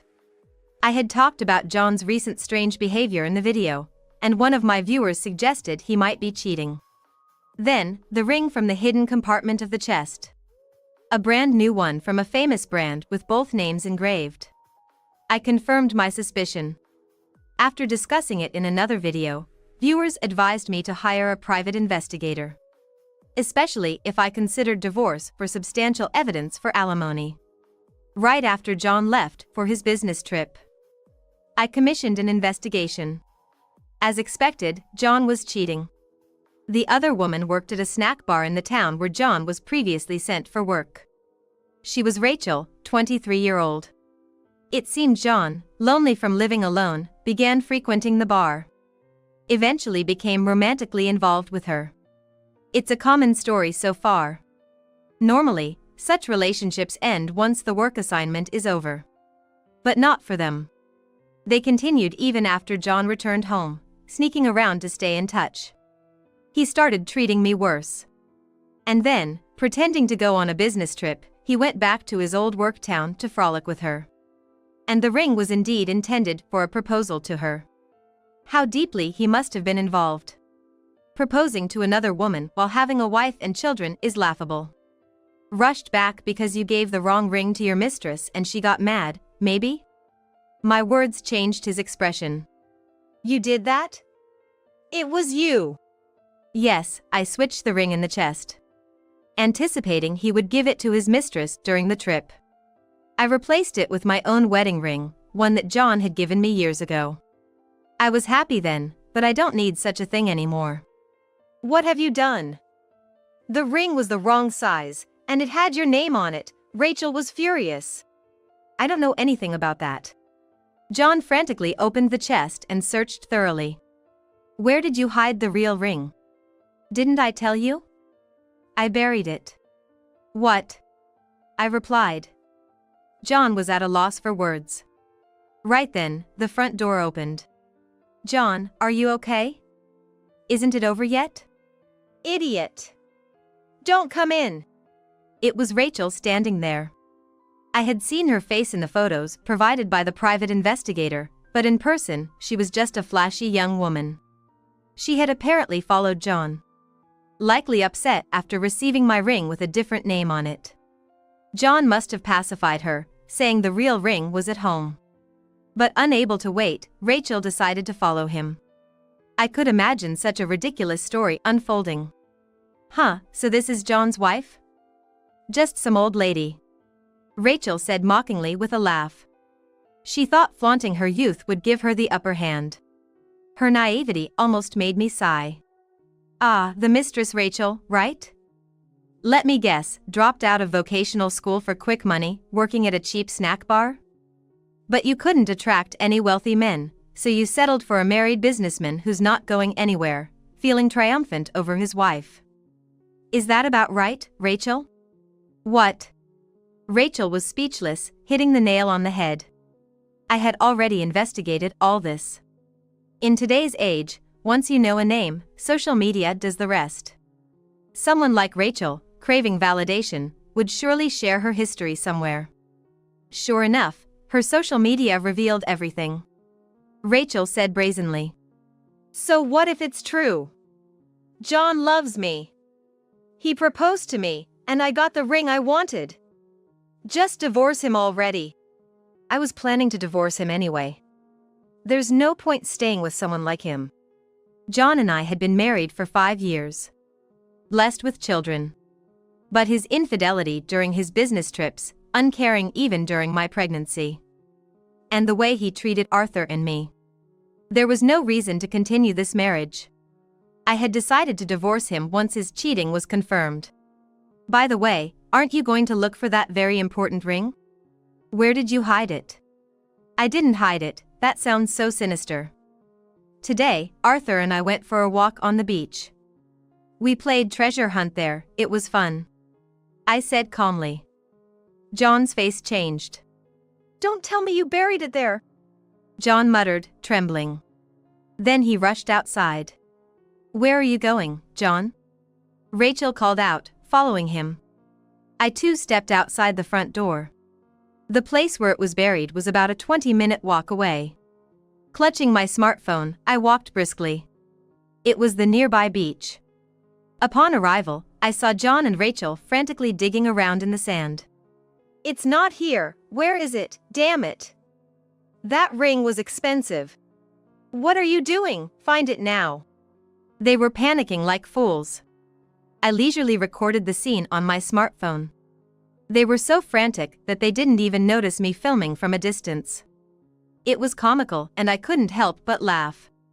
This beach was a place our family of 3 used to visit often. We often played treasure hunt here. Arthur would bury something in the sand, and John and I would search for it. The treasure varied, usually something valuable to Arthur.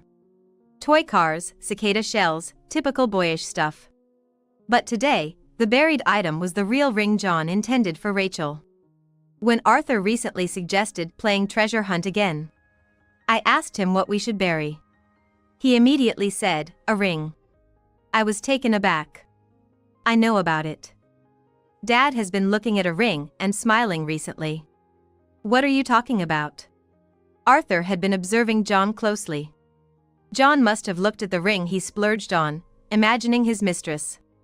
It's Dad's important thing, right? If we bury it, maybe he'll come back to find it and return to being the dad we used to know. Arthur said, his eyes shining.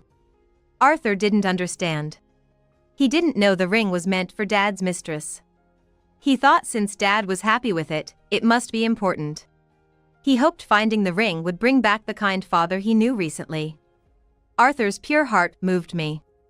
And so, earlier today, we buried the ring on this beach.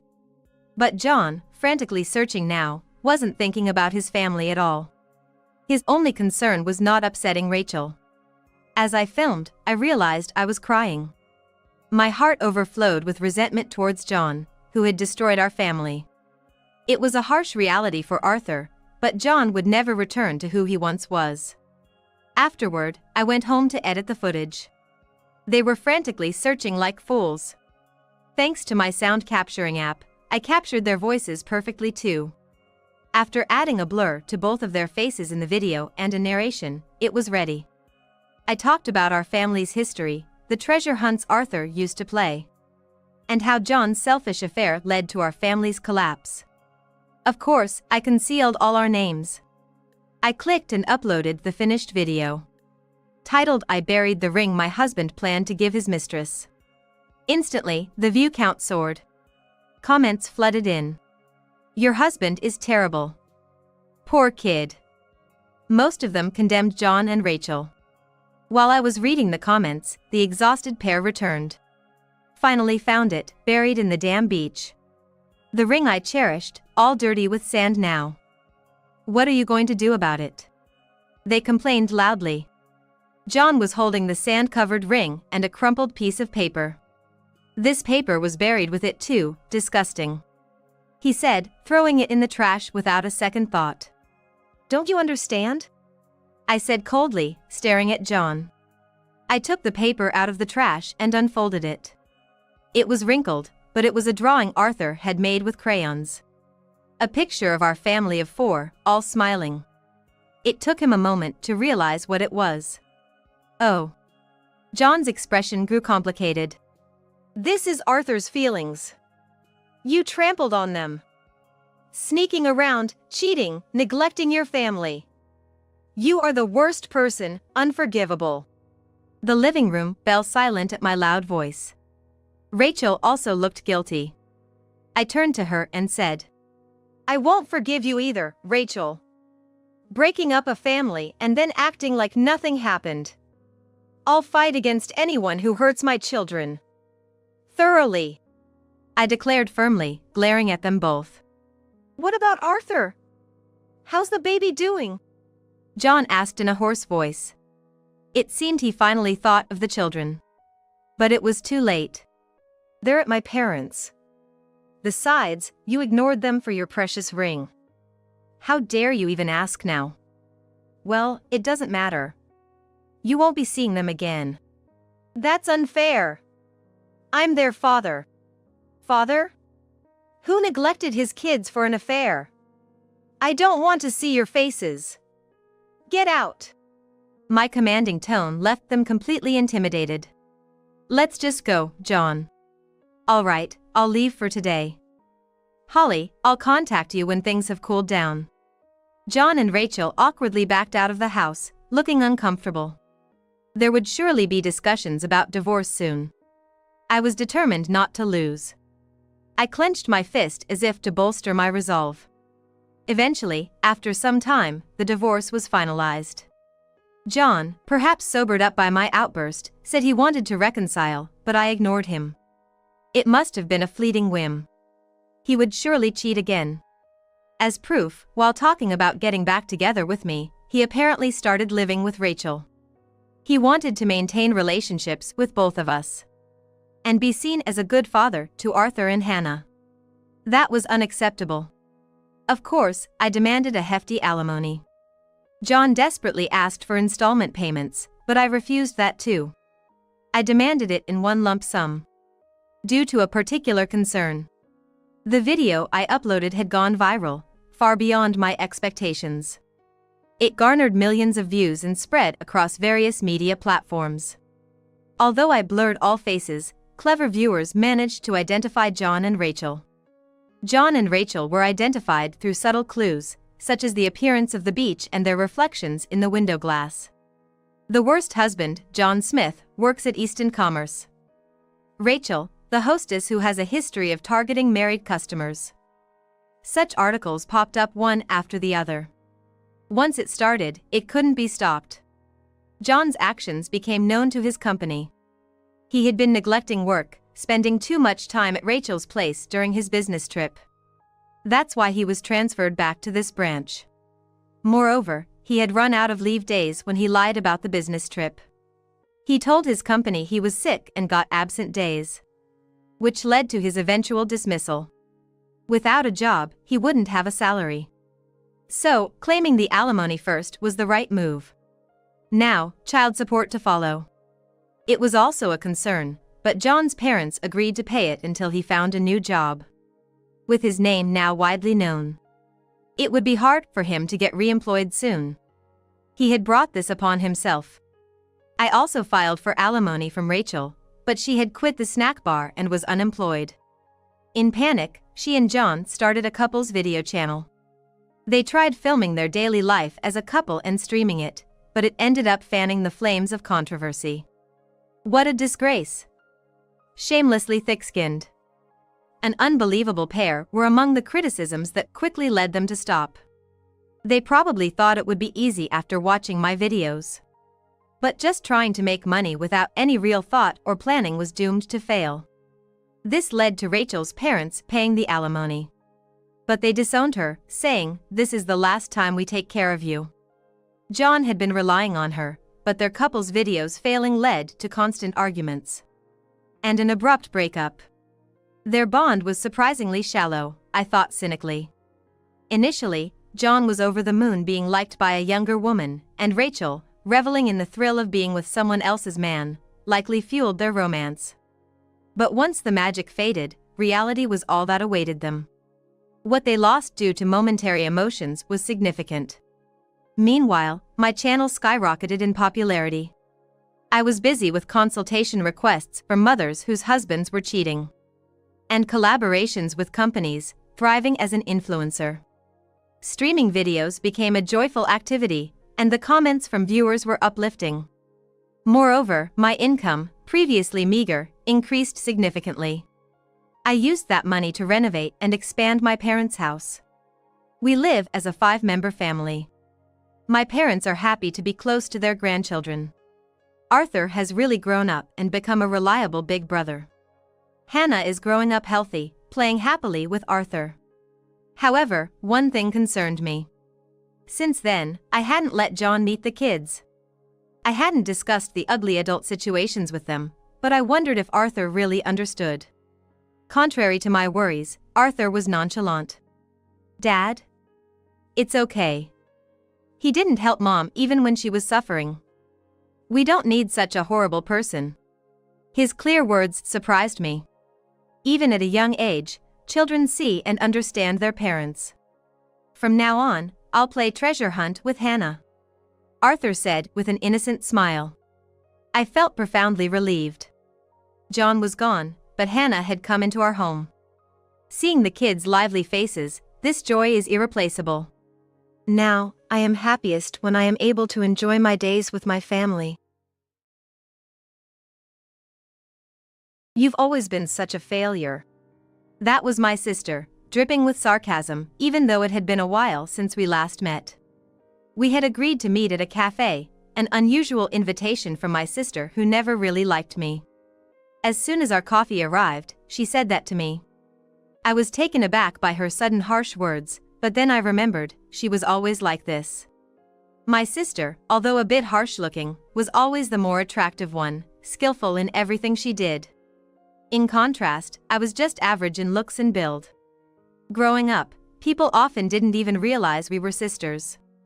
I guess I've always been a nuisance to her. Whenever I made a small mistake, she'd seemingly kindly correct me, but always with a sense of superiority, uttering that phrase.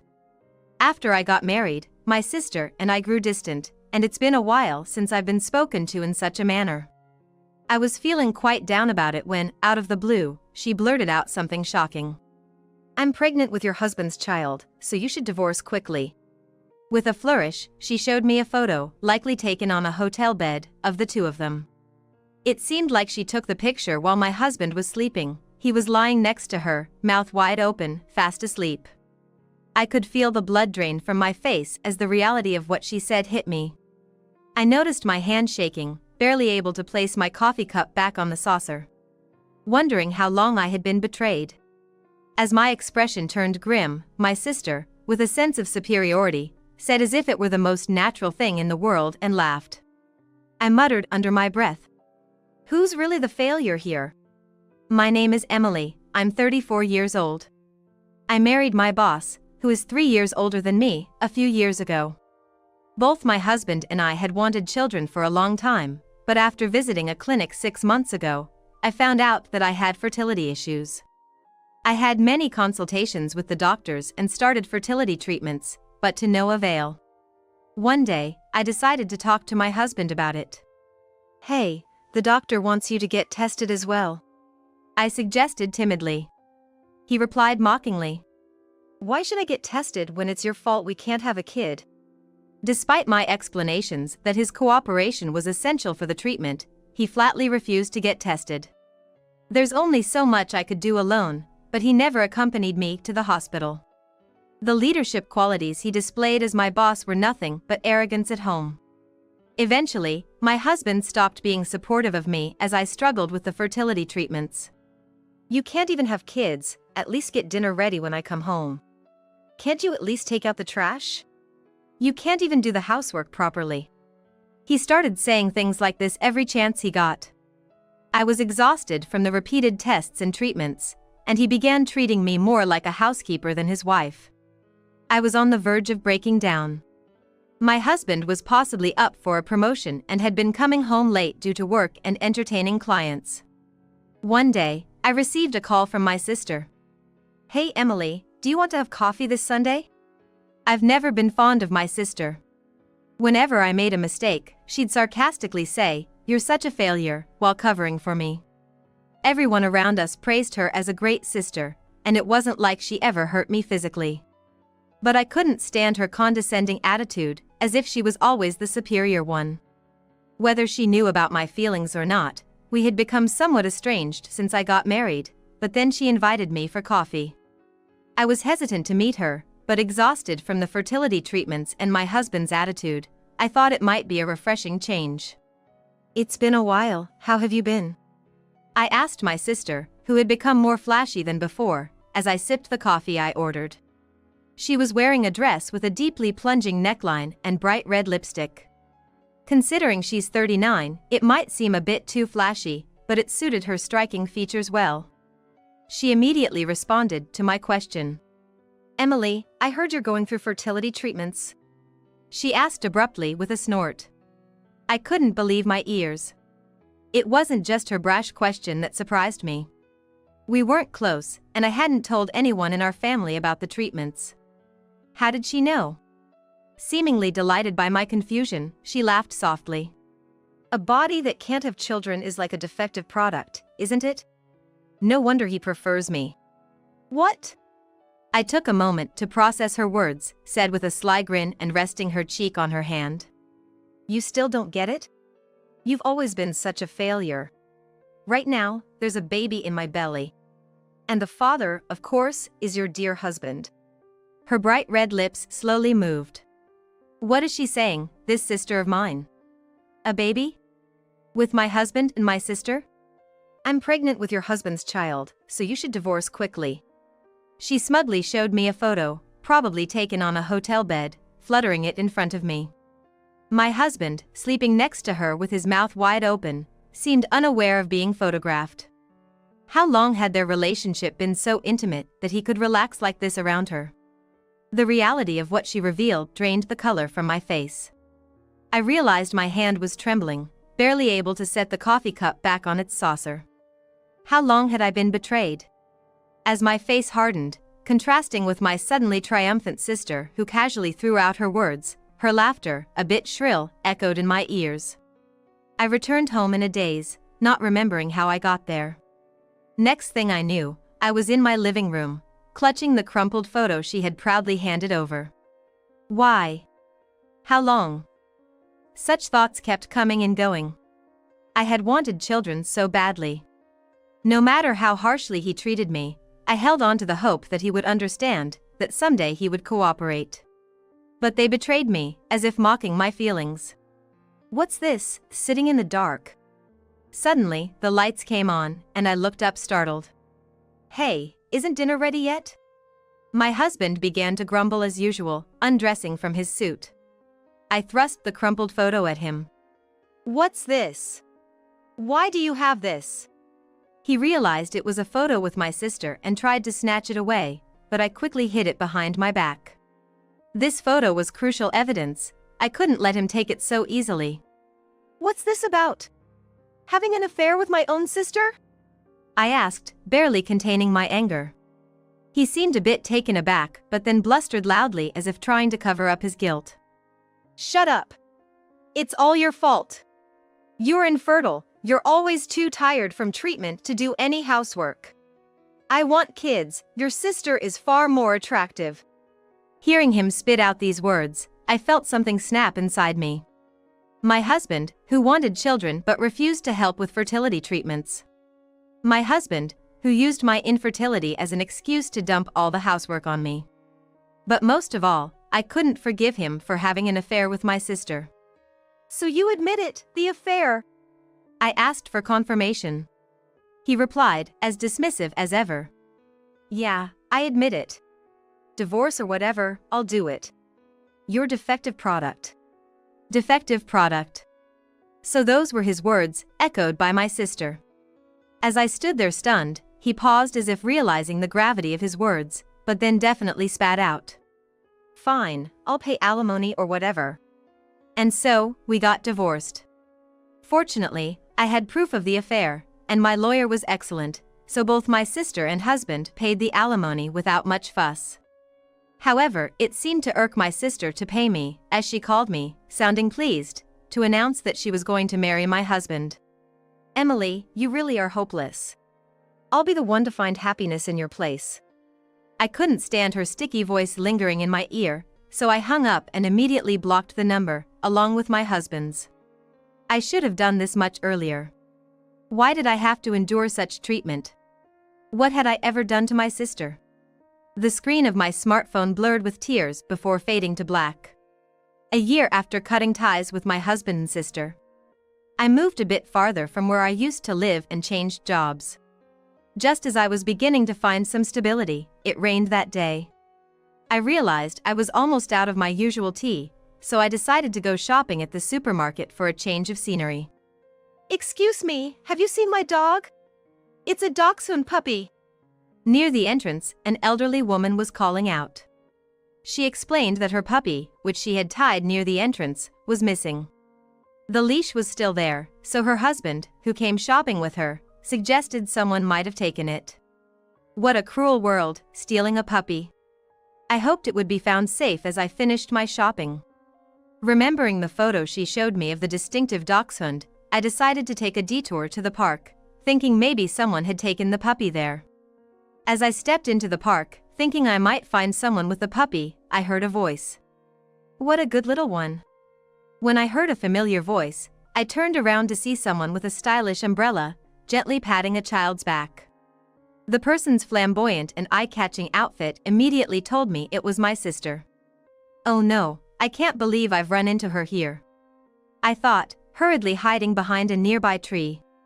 I could have just walked away, but something made me curious, so I peeked at my sister from behind the tree. There she was, walking slowly and talking to a child in a pink raincoat cradled in her arms. Has she grown so much already? I found myself unconsciously rubbing my own stomach, a reminder of my unfulfilled desire. But then, a chill ran down my spine. The face that peeked out from my sister's embrace was not a child's, not even human. It was a dog. My sister was holding a small dog, talking to it as if it were her child. What would you like for dinner today? A cold sweat ran down my back as I watched her. I realized something as I stared in disbelief. The dog in my sister's arms, a dachshund, looked exactly like the one in the photo I had just seen. Even though it wore a mask to prevent biting, I could see the distinctive dappled pattern through the gaps in its raincoat. The puppy, trembling and desperately trying to wiggle free, was skillfully restrained by my sister using her arms, stomach, and knees. Hello? I decided to call the police without hesitation. I regretted not asking the dog's owner for their contact information, but it was too late for that now. I couldn't just leave things as they were, and I knew approaching my sister directly wouldn't help. I stayed hidden behind the tree, explaining the situation to the police over the phone. Once I saw the officers arrive and start questioning my sister, I left the scene. That night, I received a call from my mother telling me that my sister had been arrested. Since my sister's affair and remarriage with my ex-husband, my mother had been considerate of me, and this was the first time she had called me about my sister since then. Apparently, the dappled dachshund was safely returned to its owner. I felt a sense of relief, but couldn't bring myself to tell my mother that I was the one who reported it. Then, she started crying on the other end of the line. Emily, actually, your sister's pregnancy, it was a lie. My mother's voice was filled with sobs as she revealed the shocking news. A few months ago, my ex-husband had called my mother in a hurry. When she arrived, she found him yelling at my visibly upset sister. After calming him down, he explained, red-faced and agitated. My sister's belly, which never seemed to grow, and the doctor she never seemed to visit raised his suspicions. When he finally confronted her, she confessed that her pregnancy was a lie. The ultrasound picture your sister gave me before the wedding was bought from an app. That might have been bearable. It would have been one thing if it were just a lie about being pregnant. But there was more to my sister's deceit. My ex-husband, fed up with her evasions, had taken her to the hospital, only to discover a shocking truth. Just like me, my sister had difficulty conceiving, made even more challenging by her age. My ex-husband, furious, threatened to sue her for fraud and demand alimony, and they were discussing it with lawyers when this latest incident occurred. Your sister's been acting strangely, and I don't know what to do anymore. Let her deal with it herself. It's none of my business now. I replied coldly, without the strength to comfort my crying mother. I hung up, feeling a bit harsh but knowing that I deserved to cry too. It was supposed to be a simple trip to buy tea, yet I had stumbled upon this unexpected truth. I wondered if my sister had known all along that she couldn't have children. Even before she demanded that I leave my husband. Maybe all she wanted was to take him away from me. That's just how she always was. Emily, you're such a failure. That was her constant refrain. Reveling in her sense of superiority. Perhaps she couldn't stand that I, whom she deemed inferior, had married before her. That was the kind of person she was. Who's really the failure here? I whispered to myself, knowing I would probably never speak to my sister again.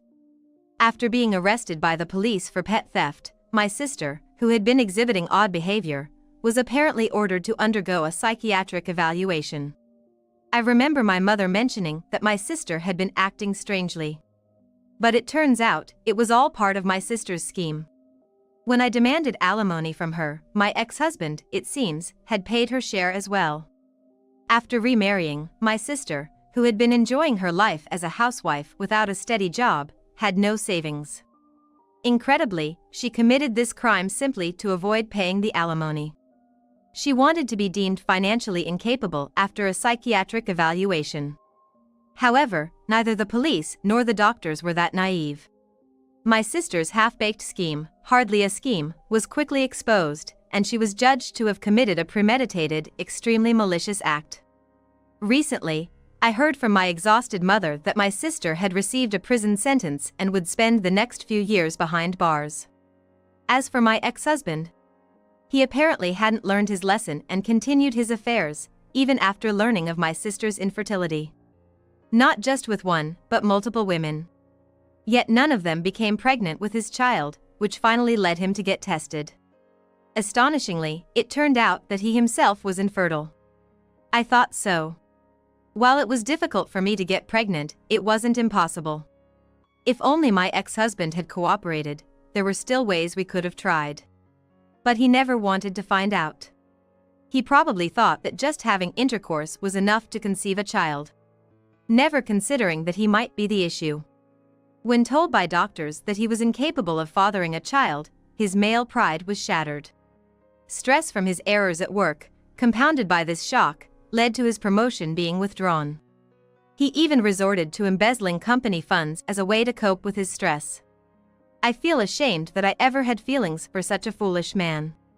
His embezzlement was discovered, and he was, of course, fired from his job. To make matters worse, it turned out that one of his affair partners was married. He faced hefty demands for alimony and, unable to cope, had to move back into his parents' home. Why do I know all this? Because my ex-husband, having changed his number, called me the number he hadn't blocked yet. Regretfully, I answered, and against my better judgment, I agreed to meet him one last time. That's how I learned all this. In front of me sat a man who bore no resemblance to the leader he once was. He wore a wrinkled shirt, his hair was thinning from stress, and he nervously laughed and talked non-stop. My parents, they're nagging me to show them a grandchild. I'm sure, with his pride, he hasn't even told his parents about his infertility. His parents were always persistent about wanting grandchildren, probably even more so since his marriage to my sister. He seemed more distressed than ever. As I made it clear with my eyes that I had no interest in his life story, he swallowed hard. Even now, his high pride lingered, and it took him a few seconds to spit out his next words. Hey, could you lend me some money? I mean, you must still have some savings, right? His audacious request made me feel nauseous. I feel nauseated by my ex-husband who, without offering an apology, begs me like this. How could he think I would lend him money? I was just borrowing a little from the company, and they fired me, Job hunting isn't going well either. Just borrowing a little? I couldn't hide my astonishment. Didn't he realize embezzlement is a serious crime? Despite likely dealing with the police and facing lawsuits from his company, how could he remain so optimistic? Probably, his unsuccessful job hunt was due to his crime being well known. My ex-husband, claiming to be working day-to-day jobs to pay off his alimony, just kept laughing without a hint of remorse. Why on earth does he think I owe him the courtesy of lending him the alimony he paid me? I sighed deeply. Misinterpreting this, my ex-husband began to get excited. You're going to lend me the money. I knew I could count on you, Emily. He exclaimed. I firmly told him. I'm going abroad. Huh? He said, his mouth agape, not understanding. I'm planning to help impoverished children become self-sufficient. Ever since I realized I couldn't have children of my own, I had been slowly planning this. I always loved children. Every time I saw a child in town, I felt it. So I decided to help needy children somewhere in the world and thought about moving overseas. Despite my hesitation about language barriers, this man's presence pushed me to make the decision. I might even thank him for that. So no, I don't have a single penny to lend someone like you. I thought about booking my plane ticket as I turned to leave. Perhaps I had hoped, somewhere deep inside, that my ex-husband might apologize. That never happened. Wait, Emily! What do you mean by abroad? Wait for me. I only need a little money, please lend it to me. I heard his shouts behind me but ignored them. I don't have time to waste on such things in my life ahead. My name is Michelle, I'm 28 years old. I'm not very well known, but I debuted as a celebrity at 16. Somehow, I've managed to stay in the entertainment industry until now. Currently, I'm a reporter for a regional broadcast program called Afternoon TV. My husband, Ivan, is 30.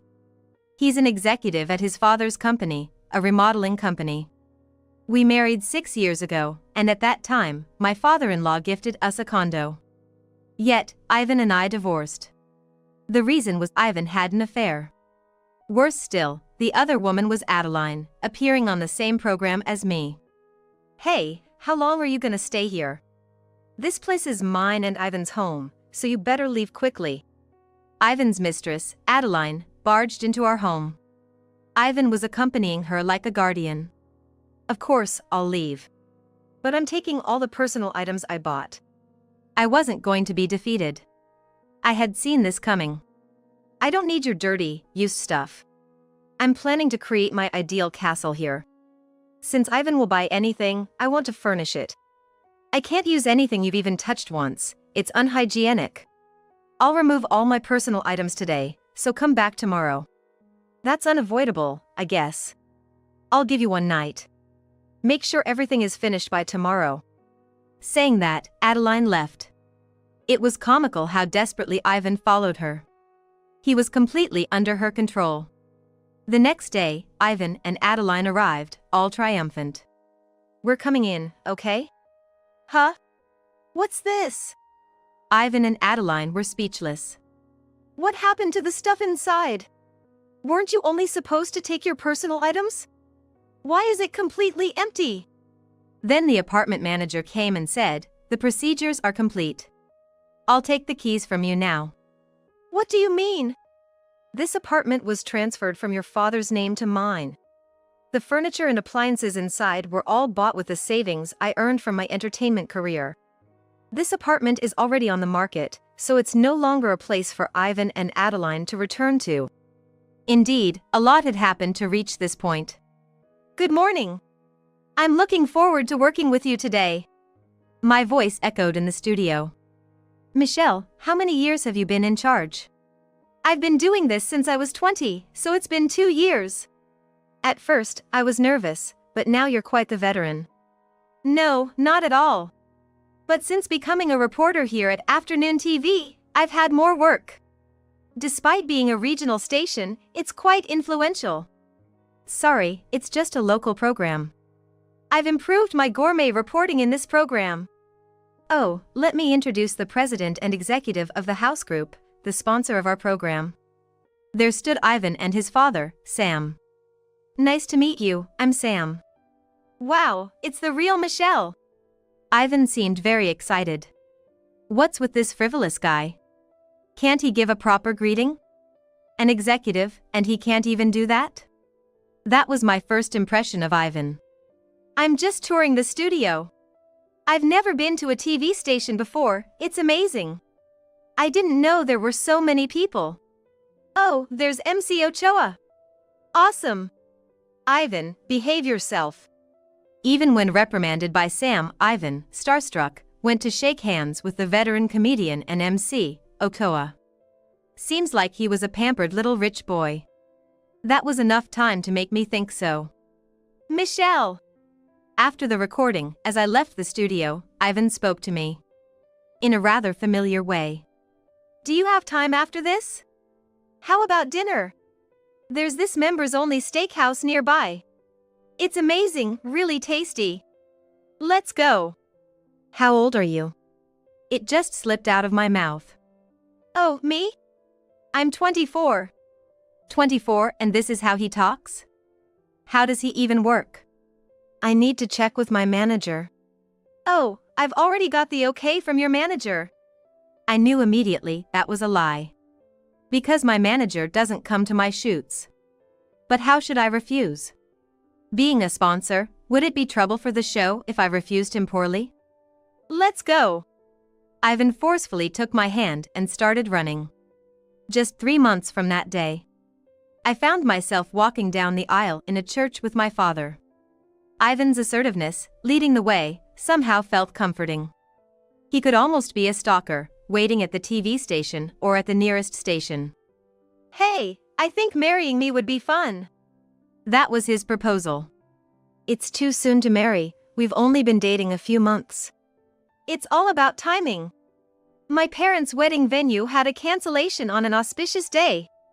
So, our wedding is set for 1 month from now. Huh? Deciding all by yourself? And a wedding in a month? I have relatives from far away. We'll book hotel rooms, of course. It's like luck, getting a cancellation at that venue. It's one of the biggest here. I want to do it big and luxurious. It's my once-in-a-lifetime moment. Unable to say anything to the excited Ivan, I found myself here today. Wedding dress, 2 changes of clothes. The wedding was extravagant, from the venue to the cuisine. Amazing, right? Our married life starts here. He brought me to a newly built condo. The penthouse of this condo. The view and the space were incredible. As soon as the wedding was set, Ivan's father, Sam, gifted us this condo. I later went alone to thank my father-in-law. I'm glad you liked it. As Ivan's parents, I guess this is all I can do. Marrying such a light, frivolous man. I never thought Ivan would get married. I'm really grateful to you, Michelle. No, marrying into such a big company's family. I wonder if I'm good enough. The apartment is too luxurious, I'm at a loss for words. Just one thing, please let me handle the furniture and appliances for our new home. You mean, you'll buy them? Yes, I've been working in the entertainment industry since I was 16. I have some savings. Plus, my parents want to provide the furniture as part of my dowry. I see. So, you'll take care of the furniture and appliances? Thus, the arrangements for the gift, wedding, reception, and honeymoon were decided. And so, my married life with Ivan began. Hey, wake up, you're gonna be late for work. No matter how many times I tried, Ivan wouldn't budge. Every morning, the same thing happened. I can't see Ivan being of much use at work, but he does hold the position of an executive. Come on, your driver will be here in 10 minutes. Ivan even has a chauffeur for pickups and drop-offs. I really don't want to work. Ivan finally got up, repeating his usual line. Wash your face, shave your beard. Your suit and tie are out, so get dressed quickly. Do you have work today, Michelle? Yeah, I have a shoot for afternoon TV today. It's a restaurant feature, so I haven't eaten since last night. Even so, afternoon TV has been running a long time, hasn't it? The MC changed, the commentators changed, but you, Michelle, as the reporter, have been the constant.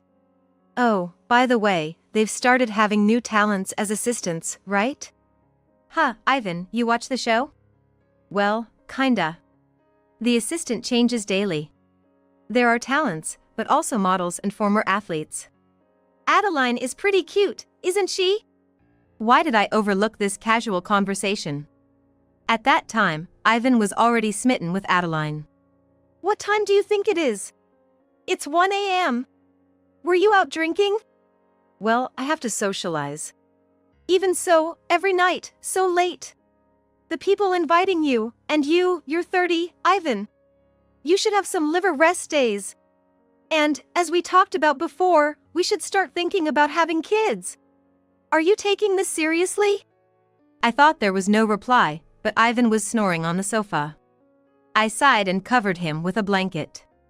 Then, I saw an email on Ivan's phone. Ivan, today was so much fun. From Adeline. I remembered what Haley, who has been doing my makeup on afternoon TV for years, told me. Recently, you're setting up assistants, right? That Adeline girl, she seems quite hostile to you, Michelle. Really? I haven't noticed. I think everyone has noticed. She gets visibly upset during your segment. You two don't talk much, right? She's only 20, we don't have much in common, and she doesn't greet me. I thought so, she seems hostile. And she's saying she wishes you'd quit soon. Such arrogance for a newbie. Did something happen privately? So, Ivan and Adeline are involved? That's why Ivan's out late, and Adeline is cold during the recording. Haley, has Adeline confided in you? I probed. Adeline always seemed to be discussing something with Haley. My husband and Adeline are dating, right? You don't have to hide it. You must have been in a tough position, being confided in by Adeline about my husband. I thought you'd find out eventually. Yes, Adeline has confided in me. But I think it's just a fling. Ivan's just overwhelmed by a young girl's attention. Would he really marry Adeline? She's willful, debuted young, gets moody if not the center of attention. She's gone through 20 managers. You didn't think Ivan would never cheat, did you? He's the heir to a big company, with limitless money. That alone attracts young girls like Adeline. Ivan had countless affairs. But mostly one-time, physical ones. With Adeline, it seemed more serious. Where did they meet? Like when he courted me, during a studio visit? No, at a party. Adeline was there for paid companionship, and Ivan, a regular viewer of our show, approached her. Initially, Adeline didn't know Ivan was your husband. You use your maiden name, right? She found out halfway through the party that Ivan is the next president of the group. That's when she targeted him. She always wanted to be a socialite, and joined the entertainment world to meet rich athletes or businessmen. She doesn't think of making her own money, just wants a life where she doesn't have to work. It's almost funny, Ivan was chosen by such a partner. Ivan for the body, Adeline for the money, a win-win? The problem is whether it's an affair or something serious. I hate to say it, but they're definitely in a serious relationship. Ivan's rented an apartment for Adeline. He dines out with her every night, stops by her place, then comes back to your condo. He's always late, right? Ivan. He comes home quite drunk. The driver waits till late. Does Adeline like drinking? She's strong. She thinks getting Ivan drunk will make him stay overnight. But Ivan insists on returning to you, which she doesn't like. Indeed, Ivan never stayed out. But our conversations were almost non-existent. Ivan probably returned out of obligation. Then, Ivan stayed out for the first time. Has it finally come to this? Sorry, went out drinking yesterday, got drunk, passed out at the bar. He could really spin a transparent lie. You think I don't know anything? Huh? Supporting a mistress, you've really come into a good position, haven't you, Ivan? I've been troubled by your infidelity for so long, but to start keeping a mistress, it's really the last straw. Just because I'm 28 and past my prime, you run off with a 20-year-old girl. Do you think you're not aging? Men start their prime in their 30s, you know. They actually become more attractive. Every man prefers younger women. Adeline, unlike you, Michelle, said she'd quit her job if we got married. That's where I feel the love. You, even after marrying a rich guy like me, cling to your job. Let's be honest, you've been in show business since 16 and you're still not famous. There was never a demand for you. You're mistaken if you think you're needed. The reality is, you're only hired because my company sponsors the show. I was completely devastated by his words. Uncharacteristically, I felt down. So, you prefer Adeline and want to marry her? I can't believe I'm uttering such clingy words. I just can't seem to hate Ivan. Yeah, that's right. Ivan said it so casually. It was around that time when my father-in-law passed away. He had a stroke and never woke up again. I had just recently been called by him for a very important talk. It was a tough time, wasn't it? It was so sudden, I still can't believe it. He was genuinely kind, humble, and someone I respected. Lately, I've been venting to Haley after every shoot. The night the funeral for your father-in-law ended, Ivan told you he wanted a divorce, right? What? A divorce at that time? Haley exclaimed so loudly, I quickly hushed her. This is off the record for now. Sorry, but it's such a sudden development. Did Ivan really say that? Well, yeah, after days of constant fighting, Ivan finally brought it up. I was prepared for it sooner or later, but it bothers me that the other woman is Adeline. Recently it was obvious. I think Ivan bought it for her, but she came in wearing an expensive fur coat. Guess how much? When I guessed around $10,000, she said it was $100,000. A whole order of magnitude more. But Michelle, you never show off that Ivan is wealthy, you're so classy. Compared to that, Adeline's all about flaunting her brand stuff, it's tacky. She's coaxing out insane amounts of money. Does Ivan really have that much free money? I don't really get involved with the money side of things. But really, Adeline's spending is too much. She's asking for bigger things from Ivan, like building a villa abroad or buying out entire brand stores. Her requests are not normal.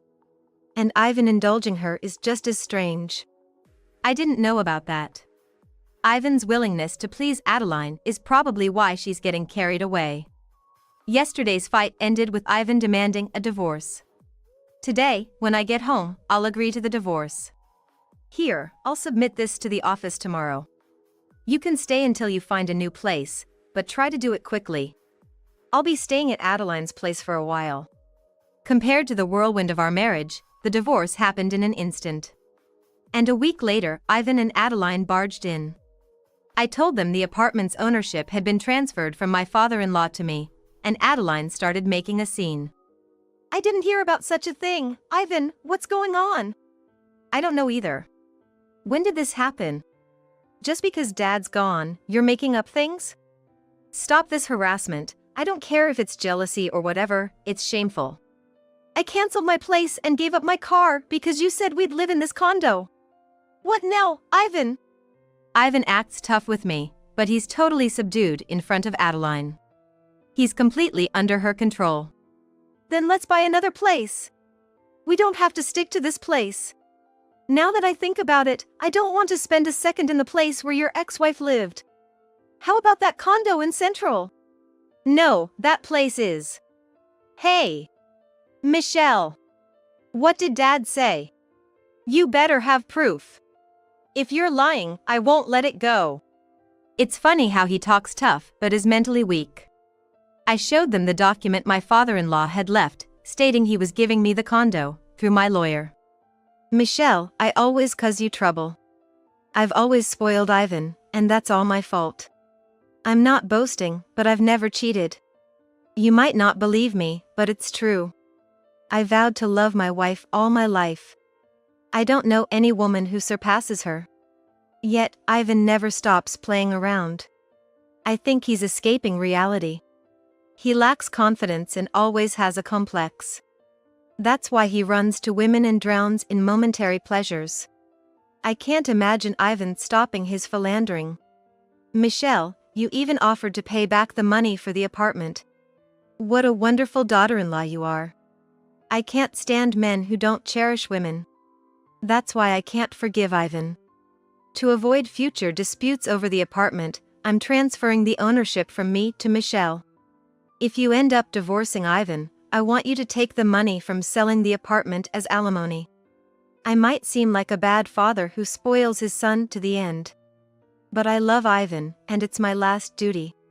This sounds like a will, but I'm still active in my work. I hope Michelle, for all her hardships, finds happiness in the future. Ivan looked like he was about to cry after reading this. Currently, Ivan is denying his infidelity while also acknowledging it. I wonder if he understands his father's love. What? This isn't proof. Ivan is the legitimate heir of the family. After Dad passed, Ivan became the president. He's the most important, right, Ivan? Well, that's true, but, practically speaking, we can't live here anymore. We need to find another place, but we can't afford that central apartment. Then, find a place with a gym and a pool. Let's think about it and stay in a hotel for now. The Royal Hyatt Suite then. All right, all right. Oh. And you should tell Michelle about this, right?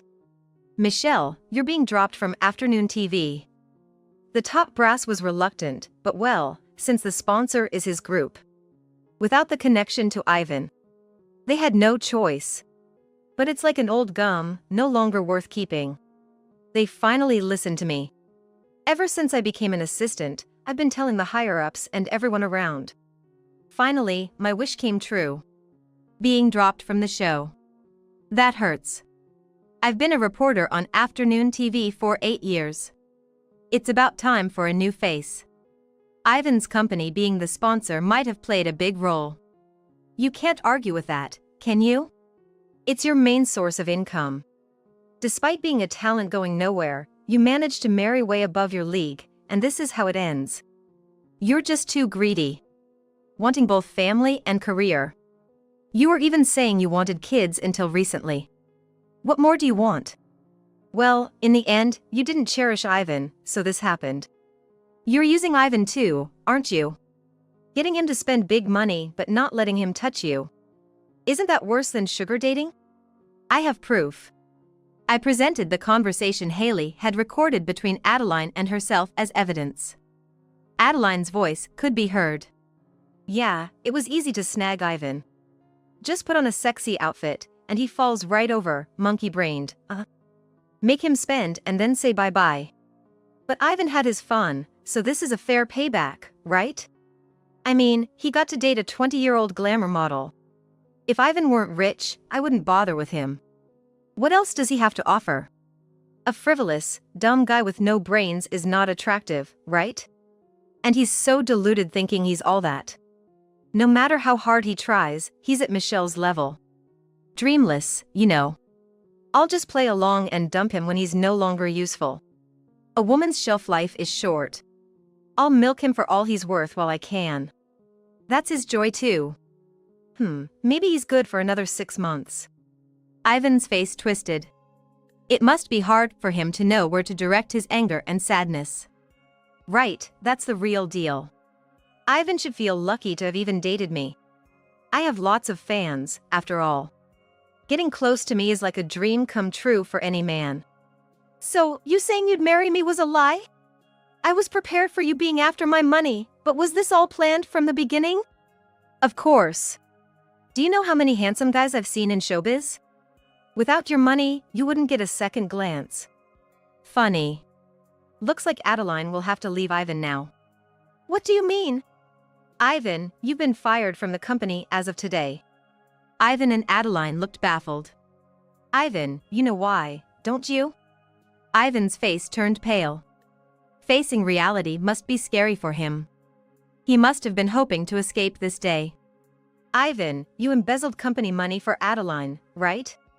Your mother called me yesterday, asking to fill the gap with the money from selling this condo. Of course, I refused. What I've been through is worth more than this building. What? It's come to this. You should have told me if you had no money. I would have cut ties earlier. Now I'll be seen as the villain and a criminal. I don't waste time on men without money, bye-bye. Adeline discarded Ivan without hesitation. Ivan just stood in the empty condo, stunned. Good for you, your reporter job continues. They value your experience, your sharp comments, and your tempo. The director appreciates it. That's nice, but I've been approached by national networks. National? Fantastic! All your efforts weren't in vain. People are watching. Well, this casting is more because of the scandal and sympathy. Can't believe Ivan sold Adeline's story to a magazine. Love turned into hatred. Even though Adeline wasn't that big of a glamour model. Words like affair and mistress are just too powerful. Yeah, Ivan was driven to embezzle because of it. What Ivan did is terrible, but Adeline's actions aren't excusable either. Like those gold diggers, but at least she's not leeching off a host. But she's been completely blacklisted in the industry. Ivan's revenge is complete. Afterwards, an enraged Ivan, knowing his position was ruined, sold Adeline's story to a tabloid. That turned both Adeline and Ivan into celebrities overnight. Even I, Ivan's wife, became famous. Not the best kind of fame, but I got sympathy votes. I heard Adeline was blacklisted from the entertainment industry and went missing.